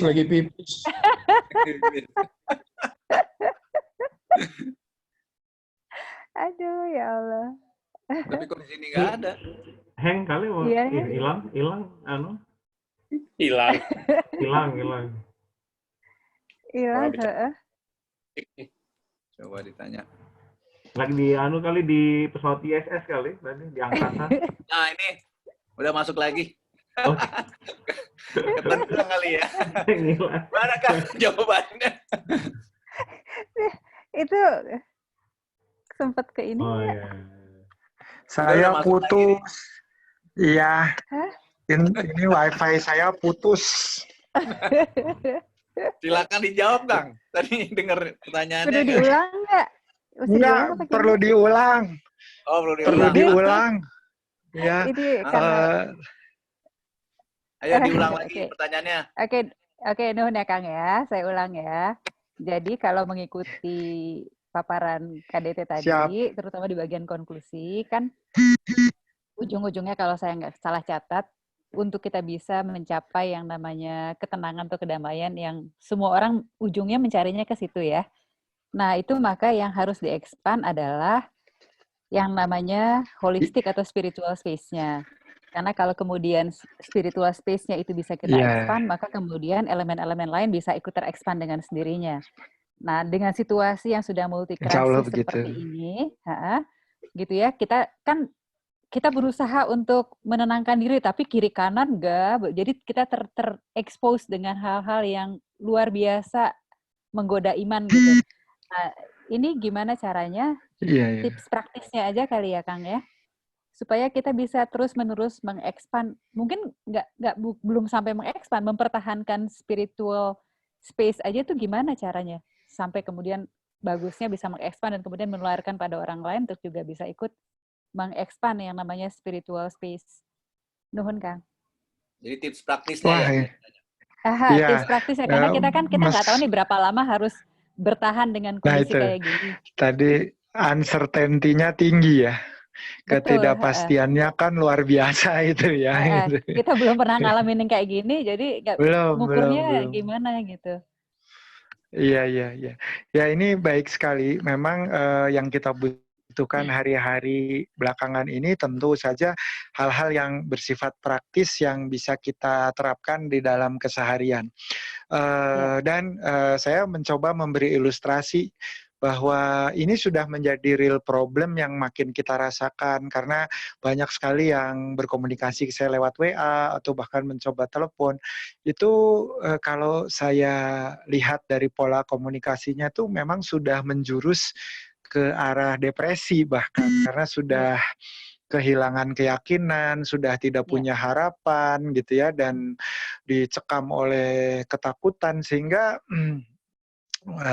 sebagai gambaran aja, batuk-batuk, mendengar suara batuk dikit saja tuh sudah sangat mikirnya tuh sudah, saya harus sudah berpikir terlalu jauh gitu. Nah ini yang menurut saya kondisi ini sudah sangat real gitu, karena tadi benar kata Pak Bambang tadi menyampaikan titipan pesan ke Pak Boy bahwa bisa nggak sih pola komunikasi yang bersifat massal itu lebih mengedepankan pendekatan neuroscience yang intinya itu berita itu atau informasi itu tidak hanya sekedar edukatif. Kalau sekarang itu kita memerlukan informasi yang bersifat healing, jadi healing information, bukan lagi educative information.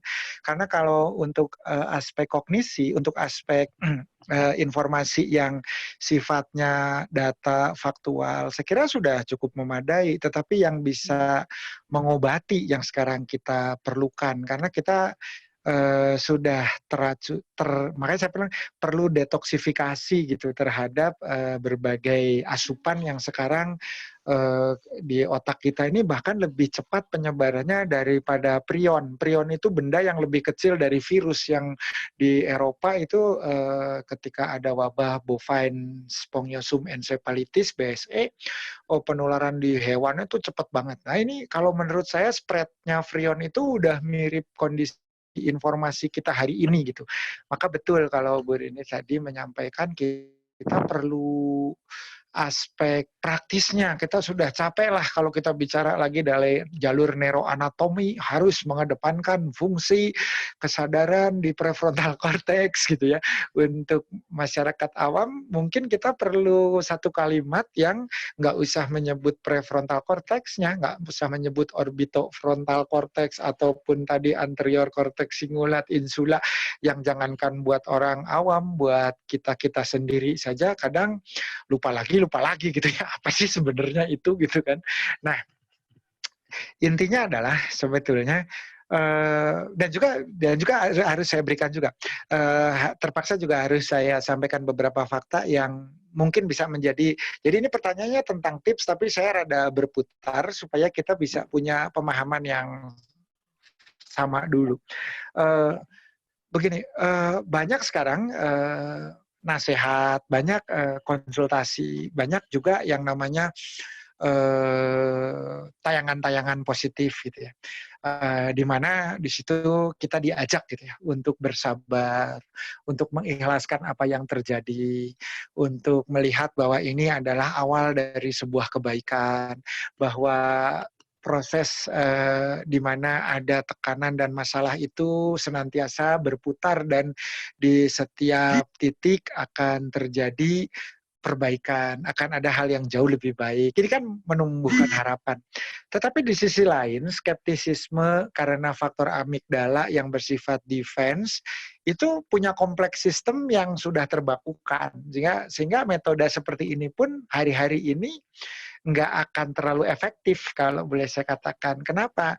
Karena di satu sisi kita masih menerima asupan yang bersifat dekonstruksi, di sisi lain ada orang bilang sabar, ikhlas. Minggu pertama oke, minggu kedua masih agak didengar, minggu ketiga pragmatisme yang muncul. Saya mungkin mau sabar, saya mau mengikhlaskan keadaan, tapi buat makan saja sudah tidak ada. Saya bukannya tidak mau katakanlah physical distancing, tapi kalau caranya begini bagaimana? Mungkin kan seperti itu. Akhirnya naluri dasar manusianya yang akan lebih muncul gitu. Dan ketika orang manusia, apalagi nanti mungkin ada law enforcement, orang keluar tanpa alasan yang jelas barangkali bisa kena sanksi, apalagi kalau itu dalam bentuk kerumunan. Sementara kebutuhan realnya juga sudah tidak terpenuhi. Ini kan akan menjadi satu pergulatan lebih dalam. Orang ini makin nggak bisa apa-apa, dan ini kalau menurut teman-teman mungkin akan sampai ada satu waktu gitu di mana secara massal itu ada kondisi freezing, jadi artinya bukan fight dan juga tidak flight, Tetapi Freeze. semuanya menjadi freeze gitu, tidak bisa ngapa-ngapain lagi. Saya sudah nggak bisa mikir, dan mikir juga nggak menemukan solusi, nggak mikir kepikiran, mau mikir nggak ada kelanjutan gitu. Nah akhirnya sampai di satu titik itu, dan pada saat inilah sebetulnya tips dan triks untuk mengedepankan konsep spiritual, terjemahkan tadi bahwa sebenarnya semua sudah ada yang ngatur, itu kita awali dari sebetulnya diri kita sendiri. Kalau saya dengan segala keterbatasan yang kita miliki, ya kita mulai saja dari lingkungan yang terdekat, bahwa ternyata meskipun halaman kita cuma sepetak, kita masih bisa kena sinar matahari, bahwa kita masih bisa bersama-sama bercengkrama dengan keluarga, dengan quality time yang lebih baik gitu ya, dan mulai difilter tadi hal-hal yang kontraproduktif. Kalau menurut saya mulai bukan dibatasi, tetapi ya kita kalau cuma sekedar mau melihat peringatan tentang potensi bahaya, ya kita lihat dari situs ataupun sumber berita yang dapat dipercaya gitu. Kemudian ada beberapa WA group, bagus juga tuh Pak Bambang, yang ketika ada orang mau berbicara tentang COVID, disiapkan, ya sudah, saya kata adminnya, saya bikinkan Putus lagi hoax ya? dan tidak di sana. Atau ada juga admin yang satu putus ya. Masih bisa. Soalnya sekarang saya pakai paket, nggak pakai wifi. Itunya suaranya Ya, agak bouncing. di sini tulisannya Tauhid Nur Azhar network bandwidth is low. Iya, ini very low. Coba saya Mau switch silakan. Teman-teman ini yang lain juga ada. Kita lihat lagi ini. Ini ada Al-Quran Indonesia. Udah dapet yang itu, udah punya. Ini ada dari sudah bisa masuk lagi. Nah, ini lebih Ya, bagus. alhamdulillah. Ini Itu soalnya yang dari tadi wifi-nya putus. Ini ada punten Kang, ada yang raise hand. Raise hand itu berarti mau nanya. Namanya Ya. Kang Dabeng. Nama aslinya siapa nih? Nur Badri. Teman di Bandung ini. Di Bandung juga nih. Pak Nur Badri, Kang Nur Badri. Mohon. Panggilannya Dabeng. Kang Dabeng. Silakan. Bu Rini tadi mohon maaf ya putus-putus, nantilah kita sambung secara ini. Mungkin bisa lewat WA dan lain-lain supaya ada kesempatan bagi yang lain. Ya, nuhun Kang. Punten Kang. Siap. Punten Kang. Sebelum ke Om Dabeng, Boy ya? mau nanggapi Om Boy Hamidi tadi tentang media. Saya dengerin aja, Mas. Anak baru. Anak baru jadi dengerin aja. Oke. Om Boy dengerin kata. Om Dabeng silakan mau tanya. Oke. Turnuhun Mas Bambang untuk kesempatannya. Ini saya hari ini yang sesi ketiga pakai Zoom ini. Alhamdulillah. Yang berbeda. Ya kebetulan saya background ini saya banyak bergerak di experiential learning. Oh ya Kang Dabeng. Ya, jadi kalau orang mungkin baru taunya mungkin kalau bicara IL itu atau experiential learning itu taunya hanya outbound. Gitu. Nah, padahal outbound itu hanyalah salah satu turunan satu ya Kang ya. Iya, betul. Turunan produk dari metode IL itu sendiri. Nah, di dalam metode IL ini kita juga banyak learning mengenai bicaranya teknik fasilitasi. Gitu. Nah, kita ada nggak di generation of facilitation yang memang kita pakai di para fasilitator IL di Indonesia ini. Yang salah satunya itu kita bicara bahwa manusia itu sebenarnya adalah human is a meaning making machine. Itu yang pencetusnya itu si Viktor Frankl tuh. Nah, tadi saya sedikit pada saat Kang Dokter Tauhid bilang tadi logic machine, kemudian mengenai survival tools gitu kan. Nah, kalau saya coba bicaranya adalah dalam masa, ada dua sih sebenarnya, tapi bisa jadi satu pertanyaan. Yang pertama dalam masa saat sekarang ini kita boleh dibilang para bicara usaha semua sedang tiarap. Dan tapi kalau dari saya sendiri sebagai seorang fasilitator IL ataupun programmer IL, kita nggak boleh tiarap gitu kan. Ya artinya nggak boleh tiarap. Ya IL ini kita banyak bicara mengenai pengembangan SDM, dan bicara pengembangan SDM terkait dengan banyak hal. Salah satunya adalah apa yang disampaikan oleh Kang Tauhid tadi gitu. Nah, yang saya mau tanyakan adalah di IL ini kita ada namanya brief, action, dan debrief. Nah, bagaimana trik atau tipsnya itu kan pada saat proses itu terjadi, circle itu terjadi, sebenarnya itu adalah proses di mana pemaknaan sebuah aktivitas itu terjadi. Nah, bagaimana tipsnya agar kita bisa juga dalam kondisi pandemi ini, kita banyak melakukan online seperti ini, itu bisa mengarahkan seperti tadi, bahwa kita bicaranya lebih banyak ke healingnya gitu. Karena bicara aktivitas itu kan lebih kompleks ya. Nah, ini kita bagaimana tipsnya, pertama itu lebih untuk ke healingnya, yang tadi terakhir Kang Tauhid sampaikan, ini apa ya, gimana ya triknya, tipsnya ya gitu. Pada saat kita melakukan itu secara online. Nah, kalau itu kita lakukan secara offline nanti after pandemi ini, itu juga seperti apa sih tips konkretnya, seperti itu sih. Mungkin itu. Saya juga dari istri katanya waktu dia sempat kuliah, sayangnya nggak dapat kelasnya Dokter Tauhid. Salam hormat Kang.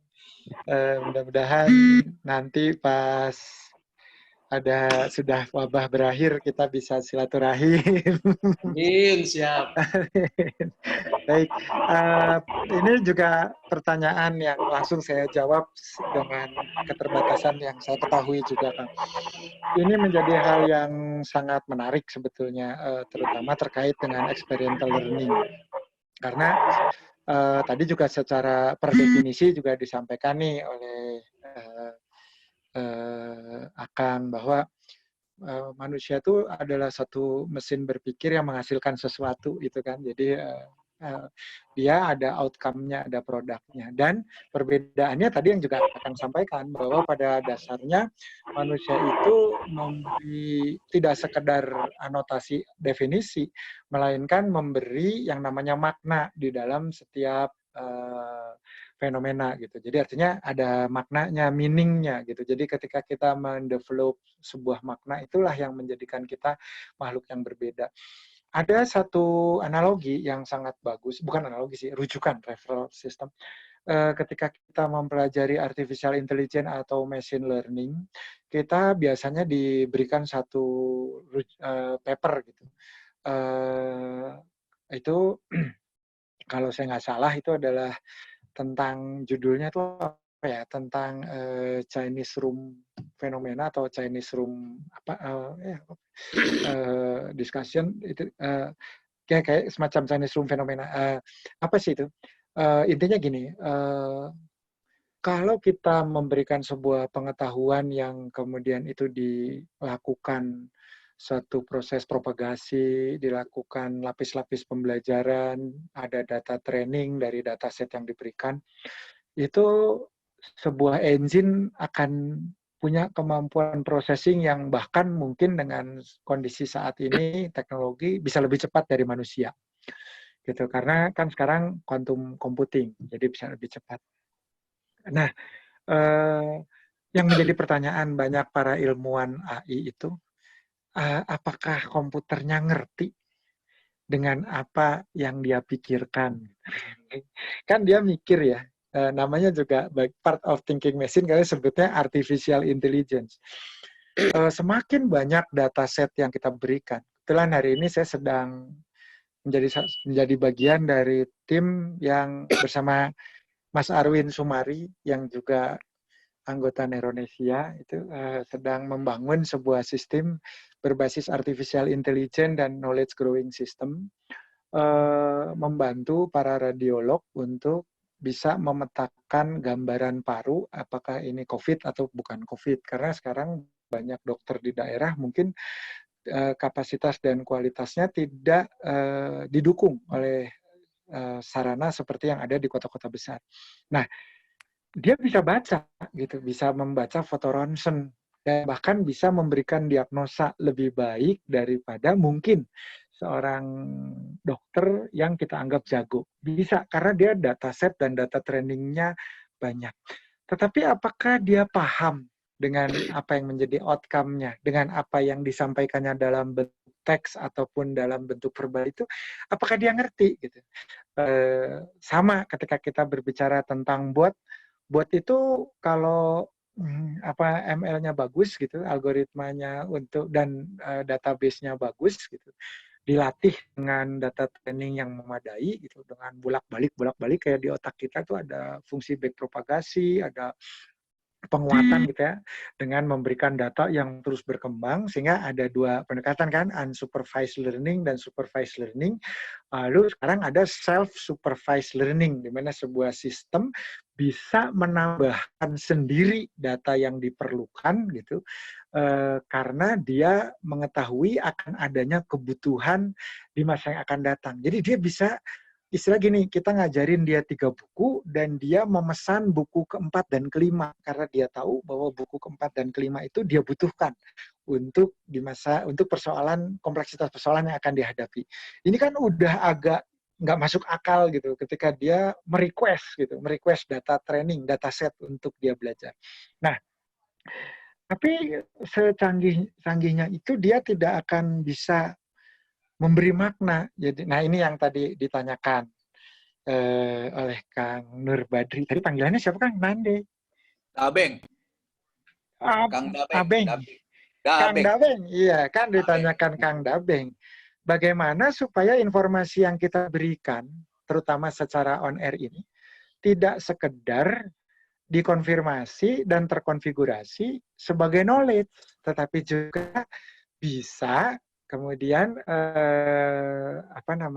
statusnya itu ditingkatkan menjadi sebuah pemaknaan. Nah ini kan yang membedakan sama engine. Gitu ya. Tentu saja pendekatannya harus bersifat holistik, karena kalau kita tadinya adalah menyentuh hanya di aspek kognitif berupa pemaparan informasi yang terstruktur dan sistematik gitu, misalkan dengan jembatan keledai gitu, yang kita desain sedemikian, atau misalkan dengan beberapa cara berkomunikasi yang bisa membuat itu bisa mudah untuk di-recall saja, itu belum menyentuh atau belum masuk ke dalam pemaknaan. Jadi kalau menurut saya salah satu cara yang paling mudah dan mungkin bisa dipraktekkan oleh Kang Dabeng ini adalah ketika kita pesan ini disertai dengan ilustrasi, karena manusia itu tadi punya theater of dream, theater of imagination, dan nah lucunya Kang, manusia itu akan merangkai puzzle-nya gitu sehingga menjadi sebuah bentuk yang solid, yang terlihat image-nya, kalau dia mendapatkan informasi itu parsial. Sebaliknya kalau kita memberikan bulk gitu ya, dia tidak akan mau menyusun gitu. Dia tidak punya challenge, otak kita seolah-olah merasa itu terlalu mudah gitu. Jadi kalau informasi, jadi saya tanya, kalau kita naik pesawat itu berapa banyak dari 144 penumpang Boeing 737 Next Generation Lion Air yang membaca di prosedur yang ada di kartu keselamatan? 2 orang paling, kalau menurut saya, itu pun yang baru kali naik pesawat dan takut banget gitu. Kalau Mas Bambang, ya dilihat juga udah enggak gitu kan. gitu kan. Karena ini udah masukan dari Mas Agung. Siap. Ah, katanya bagus ditekankan poinnya di loving kindness. Ya, betul. Jadi memang menyentuh aspek-aspek yang manusiawi sekali.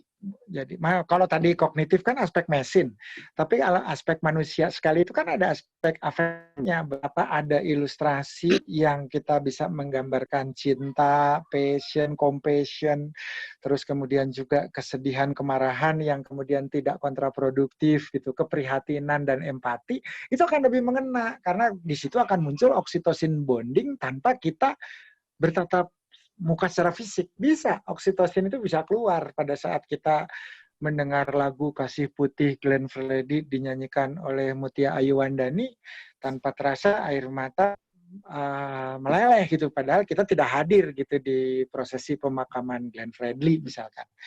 Dan hanya melihat gitu dari tayangan video. Ini kan theater of imagination kita, kemudian kalau dapat informasinya parsial, kemudian menyentuh sisi-sisi kemanusiaan, seperti bagaimana tadi membangun konsep Rosso gitu ya, itu pemaknaan akan berjalan.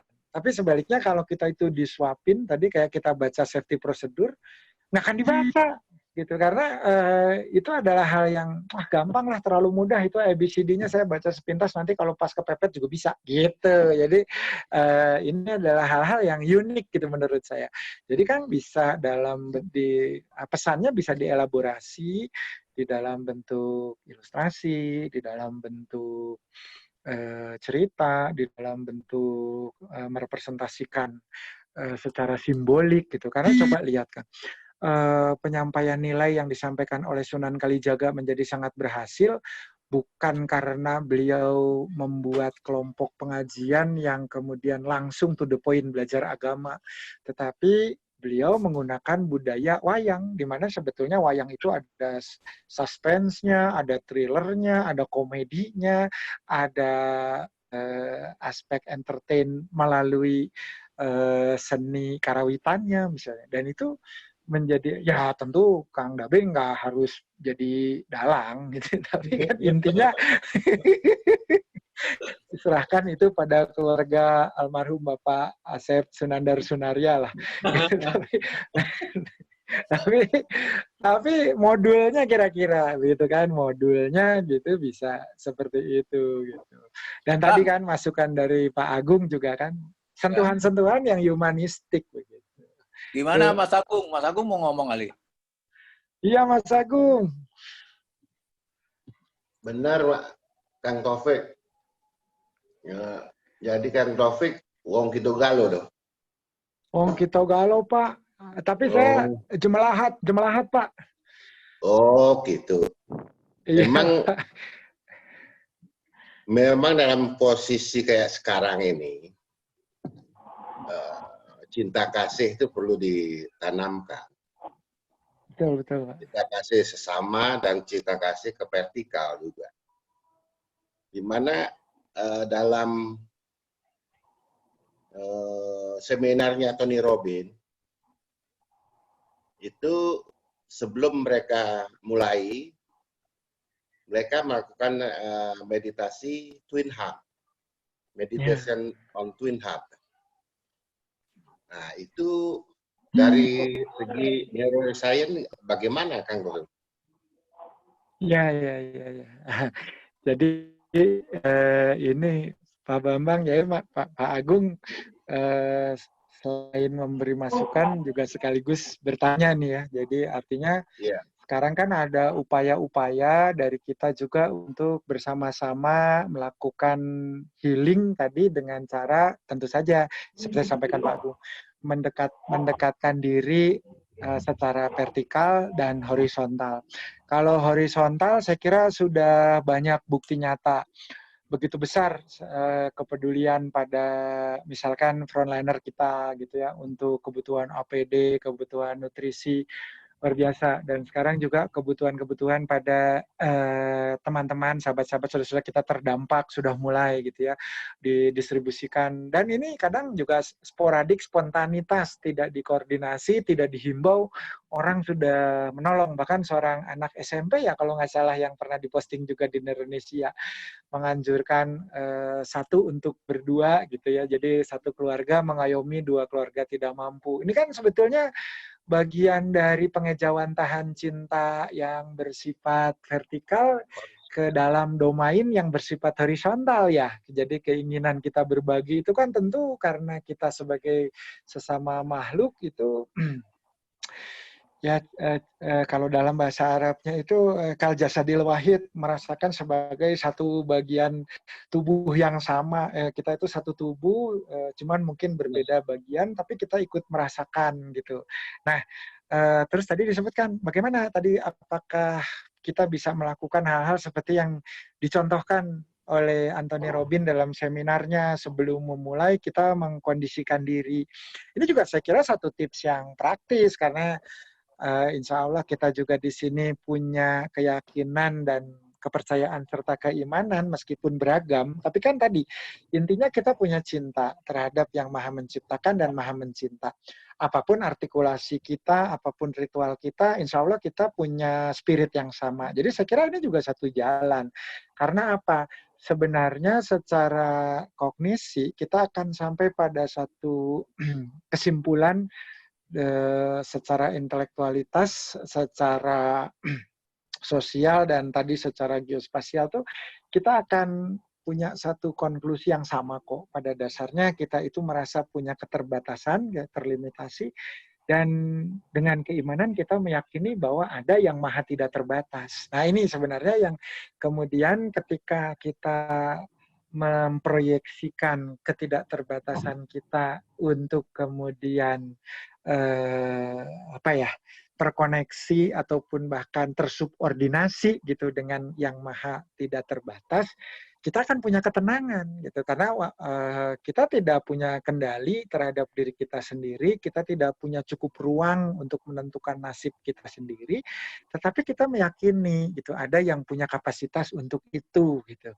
Kalau di dalam artikulasi berdasar dalil, barangkali ini yang disebut dengan Allahu Somad dalam bahasa yang lebih universal. Ada tempat di mana setiap urusan bisa digantungkan. Artinya karena ketidakterbatasan kapasitas, ketika kita bisa bergabung dengan Zoom-nya, ketika kita bisa bergabung dengan WA grupnya, kita akan punya kelapangan kapasitas juga karena kita berada pada satu kondisi di mana kita bisa melepaskan beban keterbatasan kita kepada yang maha tidak terbatas. Nah ini makanya tadi menjadi sangat indah, maka gelombang otak juga jadi berubah. Kang Tohid, punten nih, saya takut kalau Dr. Tohid udah ngomongnya merem-merem begitu, kadang-kadang masuk ngomong maghrib. Dia udah ngomong maghrib, waktunya tinggal 5 menit lagi. Ya kan, sebenarnya ada Agung, ada 2, ada 3 sebenarnya di grup kita ya. Ada kebetulan saya mau sapa, itu satunya kakak saya nih, Mas Agung, Ibu Agung Sarjono, Mas Luki. Terus dari Mbak Ayu juga dari Palembang mengusulkan karena kita bikin WhatsApp grup aja nih katanya, karena waktunya iya terbatas ya. Terbatas.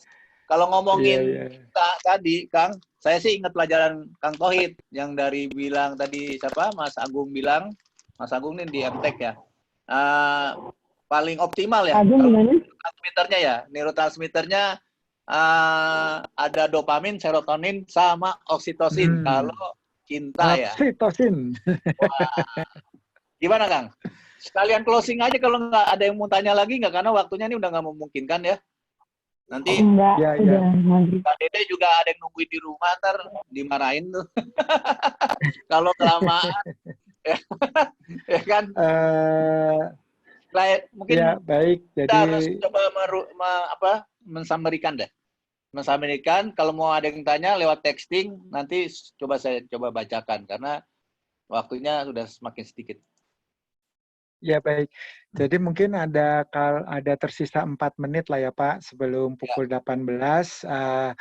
Mungkin tadi saya mengakomodir ada beberapa masukan juga tadi. Wah ini katanya tadi pada saat pemaparan ada bahasa yang belum membumi. Itu saya mohon maaf, saya kadang-kadang lost control ya, sehingga berasumsi semua yang mendengar itu punya pemahaman yang sama. Mohon izin. Tapi mudah-mudahan di fase konklusi bisa saya ramu dalam bahasa yang lebih bisa dinikmati bersama. Kalau boleh, tapi singkat saja. Jadi dari pemaparan yang saya sampaikan di depan tadi, sebetulnya saya ingin menunjukkan bahwa keistimewaan otak dan pikiran manusia itu tidak sebatas kemampuannya di dalam mengelola persoalan-persoalan yang terukur.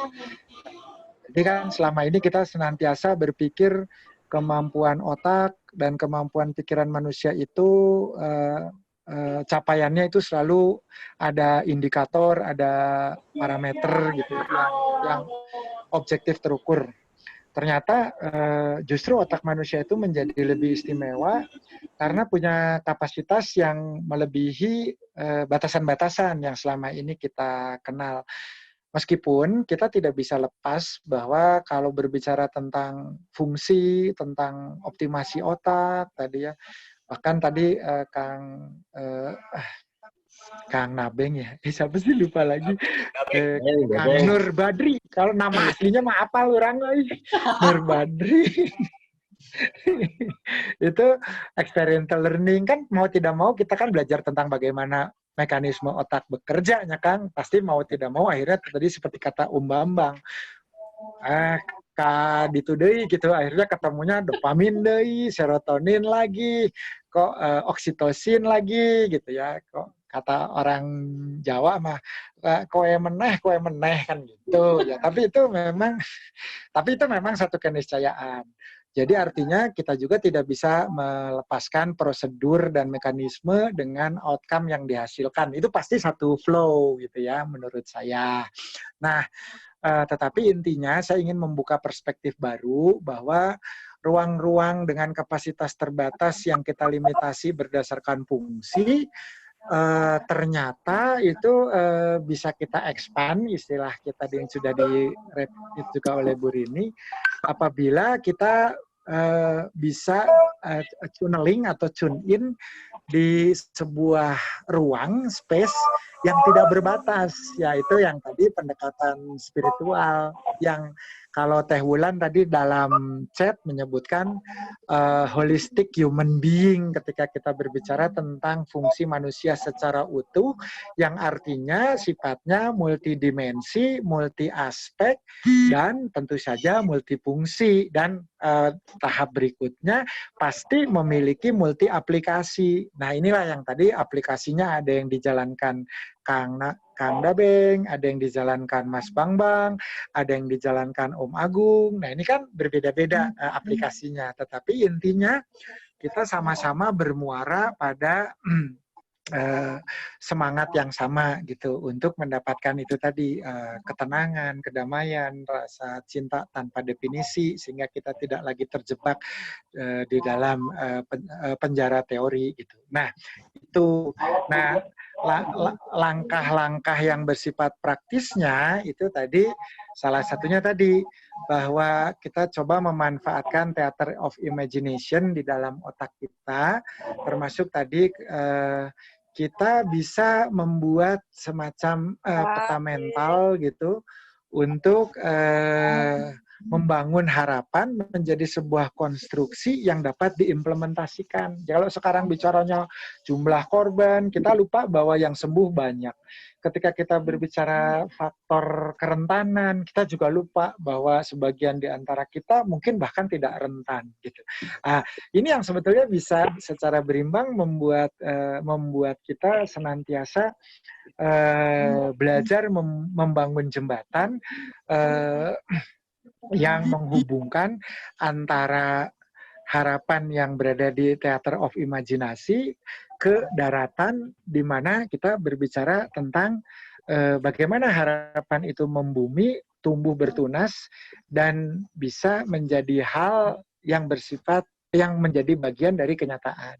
Itu sebetulnya. Dan saya menghindari sebetulnya, karena saya juga kalau coret-coret itu sudah membuat imajinasi tentang konektomnya. Tapi kalau saya share di sini, makanya saya tidak share presentasi, karena aduh, saya membaca sendiri coretan saya itu bingung sendiri gitu. Jadi kita ngobrol santai saja lah di sini.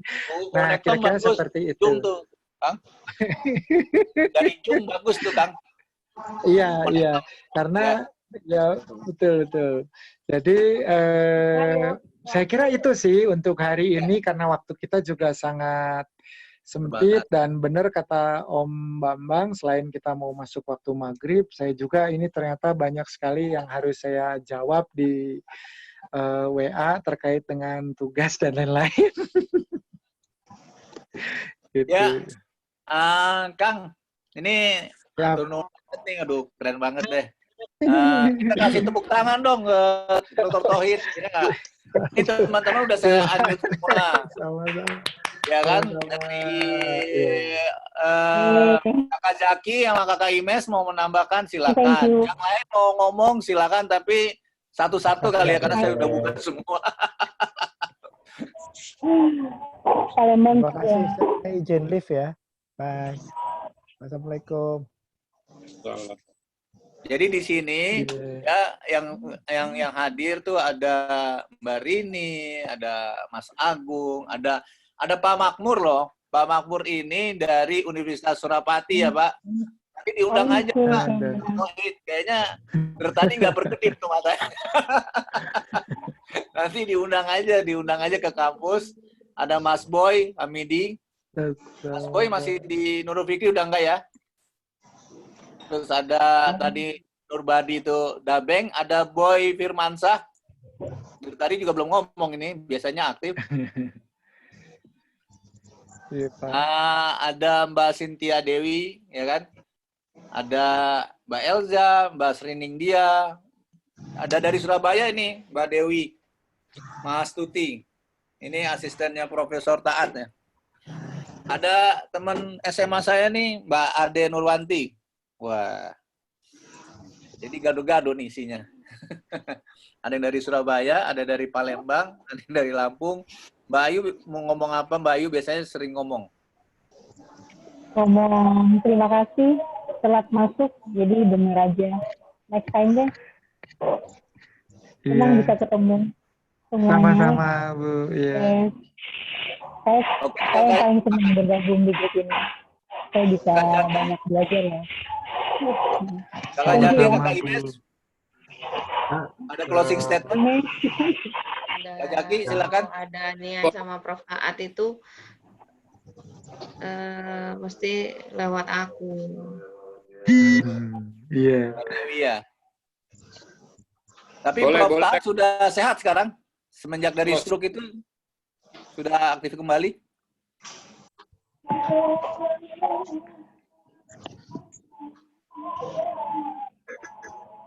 Kalau boleh saya kasih closing statement, kita yang meningkat saat ini adalah sense of humanity. Sense of humanity. Iya. Ya, jadi kita kembali ke humanity-nya gitu loh.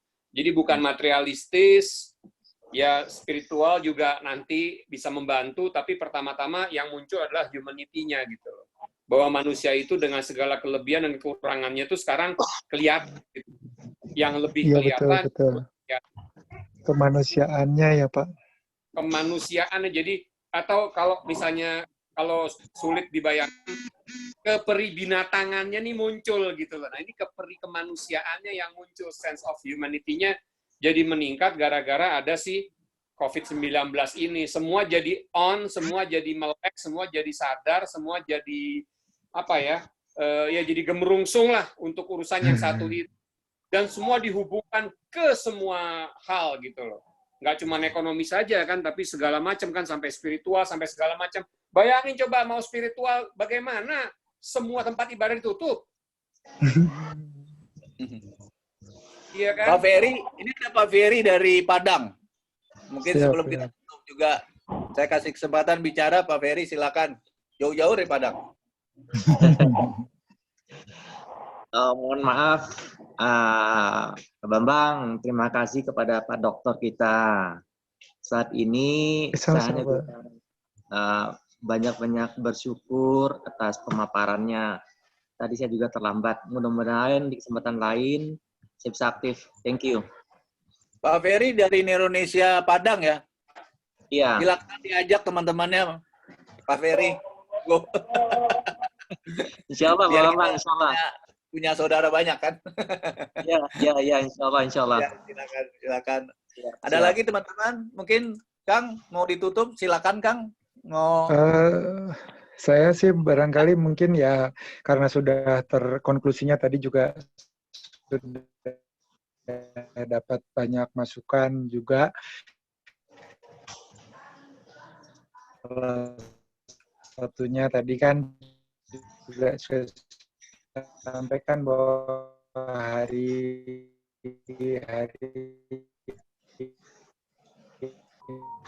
ini justru bandwidth-nya udah habis nih. Aspek spiritual itu terrepresentasikannya dari yang selama saya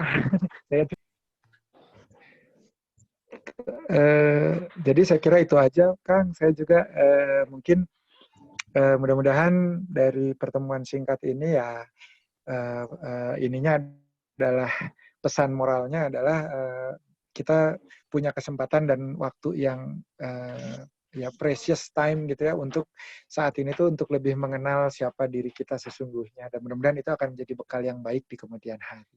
Itu aja, Kang. Oke, terima kasih Dr. Tauhid. Dr. Tauhid, saya minta mewakili teman-teman, punten nih, kalau nanti di bulan Ramadan ada 1 kali ya session ya. Ya, siap. Nanti mungkin jelang mau buka puasa gitu. Teman-teman yang lain semuanya, nanti yang dikasih buku nanti di Japri aja langsung. Kita akan tentukan teman-teman sama Kakak Imes sama Kakak Yaki nih akan kita distribute segera. Karena terutama buat teman-teman yang di luar kota ini kan harus ada proses pengiriman. Oke. Terima kasih semuanya. Tepuk tangan lagi buat Dr. Tauhid. Ketemu lagi di lain waktu. Wabillahi taufiq wal hidayah. Wassalamualaikum warahmatullahi wabarakatuh. Waalaikumsalam warahmatullahi wabarakatuh.